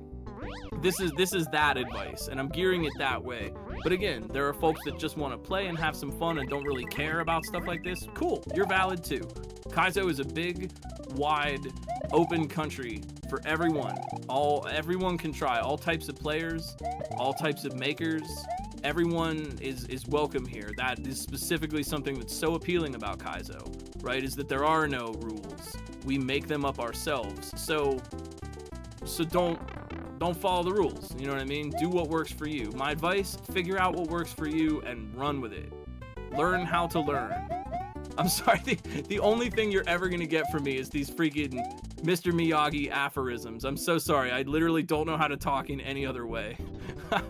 It's just, you must learn how to learn, grasshopper. You must become water and walk all paths. You must not focus on the finger or you'll miss all that heavenly glory. I'm a big fan of Bruce Lee. So a lot, you know what I mean? This is a lot of like Bruce Lee kind of stuff coming out here. But, you know, a diverse ecosystem is a healthy ecosystem. And the more that we as Kaizo makers and players and streamers and everybody involved in the community, the more that we can foster a diverse ecosystem, the more Kaizo will grow and the more cool creations we'll get to see over the years. There's no point, and it would be actively destructive to force Kaizo into a box or Kusa or whatever. Say, well, it has to be Kaizo. No true Kaizo player. You have to be real in order. You have to do this and this and this, and you're not good until you do this. We sabotage ourselves. We put ourselves in a box. The way forward is to encourage diversity and growth. That way we get new ideas from players, from makers, from everyone. We want diversity and growth. That's a strength of Kaizo that we should never give up. Sorry, that's my big long pep talk. I'll shut up now. If anybody has any questions about the level, we're hanging out here with Germdove, Nathan, B2, and Ike. If anybody has any questions, please feel free to shout it out. A couple of things about the race. We schedule 2 hours for these broadcasts. This is a particularly challenging level, so the racers are welcome to play as long as they want. However, our broadcast might not go past 2 hours very much, but we will have another one next week, so just keep your butts in your seats. And I would recommend going and following some of the racers, because I'm willing to bet that some people are going to be playing a little bit later tonight. And if you want to see how that wraps up, definitely drop a follow, make some new friends, go hang out on some new streams and say, hey, you know, so many folks would love that. You know what I mean? Speaking as a streamer myself, it's absolutely lovely when someone says, hey, I saw you on such and such. I came by to check you out, right? That like really makes you happy. That makes your day. We can all do what we can to be supportive and encouraging, folks. But we got a little bit of time here, man. I'm just looking at the clock. Ah, geez. This is like my favorite part of the week, man. I love doing these. I hope y'all are having fun too.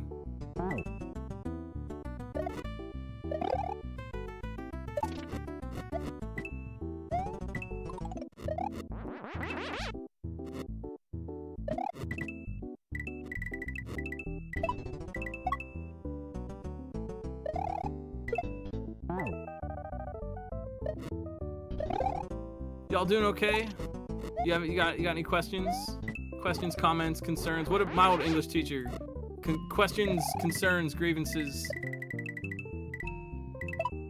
I hope you're all having a lovely night. Again, if you have any questions or want to learn a little bit more, romhackraces.com is that site for you.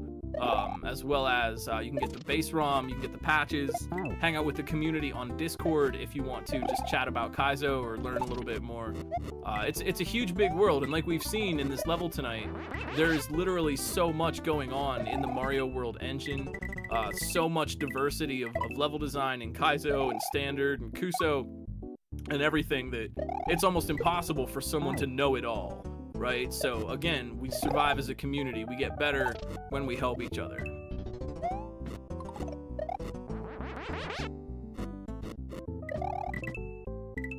And yo, Ike. No? Still nothing, man. Ah, geez. Here's Nathan MG up in the upper right-hand corner. Do they have the, I hadn't looked. I hadn't been paying that close attention. Do they have their combo now? If they do, they could get out of here.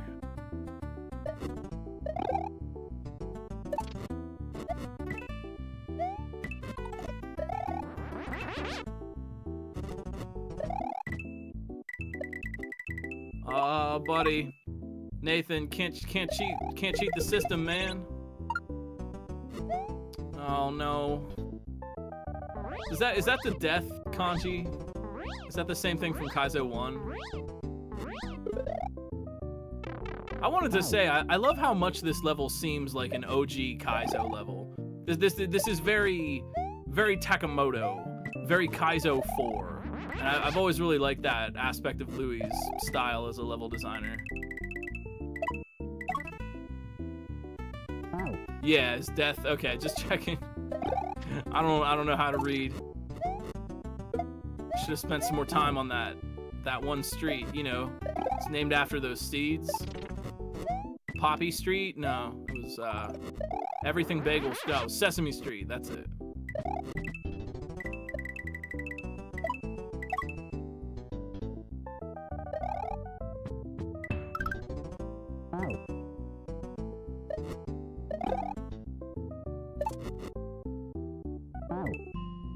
Hey, if you want to, if you have the energy, give it up in chat for these racers, man. They have been playing for almost 2 hours, and they are not slowing down at all. This is a really challenging level, and you know, you see good players playing against other really good players on ROM hack races, so no slouches in this bunch here. B2, oh man, B2 in the lower left-hand corner. They've got a really good shot at this. If they can avoid the pokey. I think they've got their combo. Oh no, B2! Sinking down below those Kaizo blocks.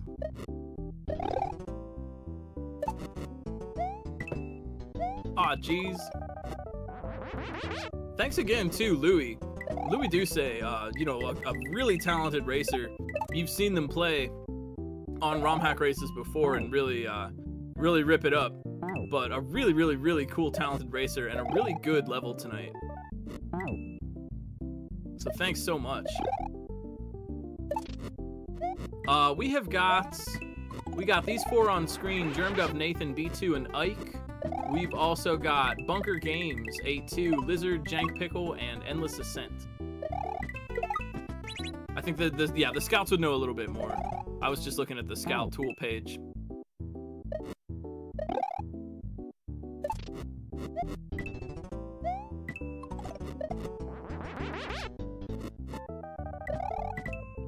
And again, like, I just want to point out, if you're watching this and, you know, you're interested in participating or something, but you're a little intimidated by this level, don't worry. We have easier levels. This one in particular is challenging, but, you know, we have different levels every week. Sometimes they're a little easier, sometimes they're a little tougher.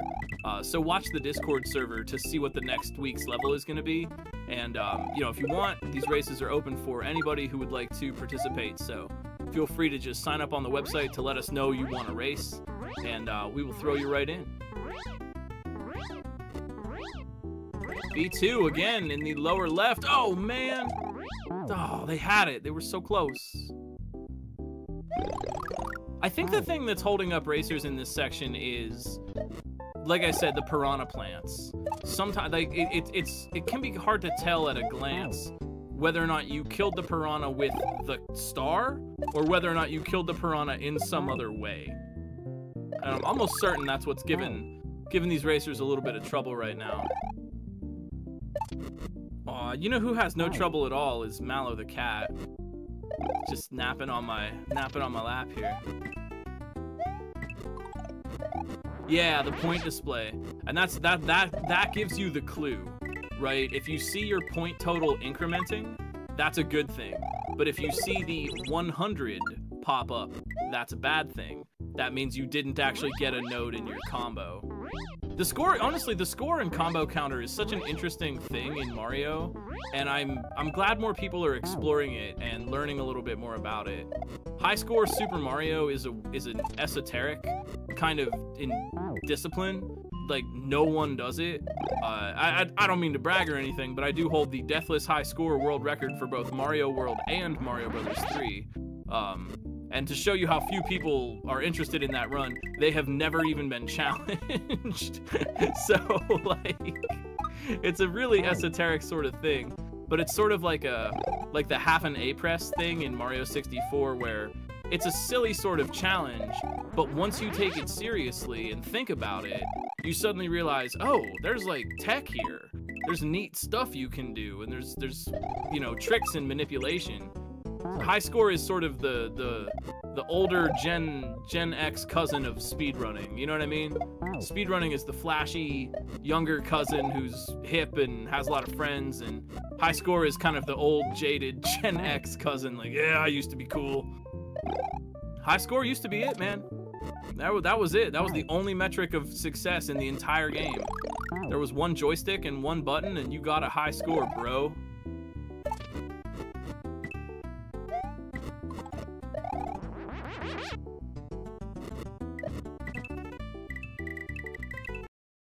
But high score in Mario World is a little bit broken because of the infinite shell trick, which I don't know if I have time to explain right now, but you could, well, I've already kind of did, but there's a way to abuse the combo counter that's attached to the shell, and create a shell which always will score 8,000 points every time you touch it. And so the Mario World deathless high score run is pretty much just go to every situation where you can set up the infinite shell, and spam the crap out of it.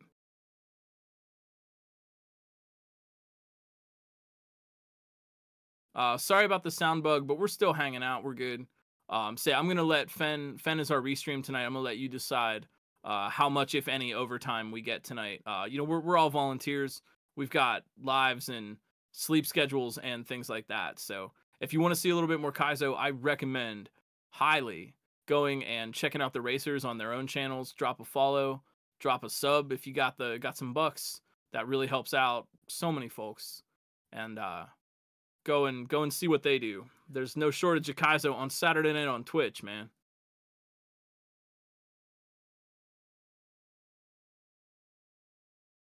And again, I don't know, just thanks for making ROM Hack Races a little part of your Saturday. Really, really appreciate it. This is one of my favorite things to do in the week. I love doing these races. I love that we've been working on this for almost like several years now. I love that Nathan MG has made it out of here. I didn't know if they had their combo or not, but they certainly did. And there is an H. Nathan MG is out, man. Let's go.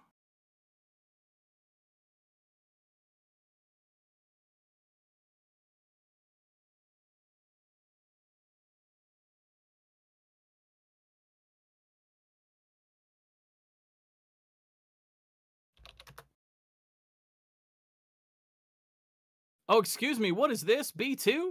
DE? And an 881? I'm Ron Burgundy?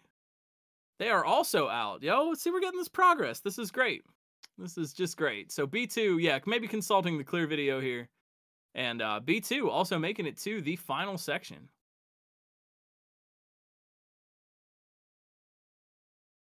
Looks like Ike, maybe a chance. I don't know where their combo counter is. We'll see in a minute here.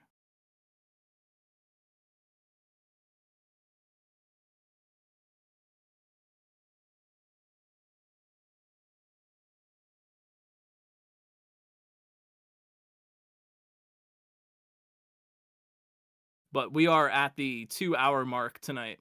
So we're going to wrap it up here for the evening. Go and go follow the racers on their own channel. Check it out. See how things wrap up. We will be back next Saturday night with another level. 8 p.m. Eastern is the start time. romhackraces.com is the website. If you want to get there and download this patch or any of the other levels that we've had, jump on the Discord server and talk shop with us. Grab that ROM Hack Races base ROM for your next ROM hacking project. And thanks again to RB Pimlico, Gossip Greg, Mason, SMW, Fen, Doc, Starlord, Blue Ribbon High Life, Ampersand, D4, and Kelgand who all have helped us make these events happen. We really, really appreciate that. Thank you. For my friends, I will see you around. I have been Glitchcat. You have been you. And I am really glad that you are. Thanks for watching tonight, everybody. You matter. Your thoughts matter. Your heart matters. Your feelings matter. You matter to other people in your lives. You matter to me as human beings. You matter to the internet's +1 fuzzy guy, Mallow the cat. And the people who matter to you in your lives would love to hear from you about that. We know Black Lives Matter, LGBTQIA+ lives matter, Indigenous lives matter, disabled and autistic lives matter. You as well. Thank you so much for what you bring to our community. Keep it kind, keep it cool, keep hacking, and we'll see you next week. Thanks for watching, everybody. Peace.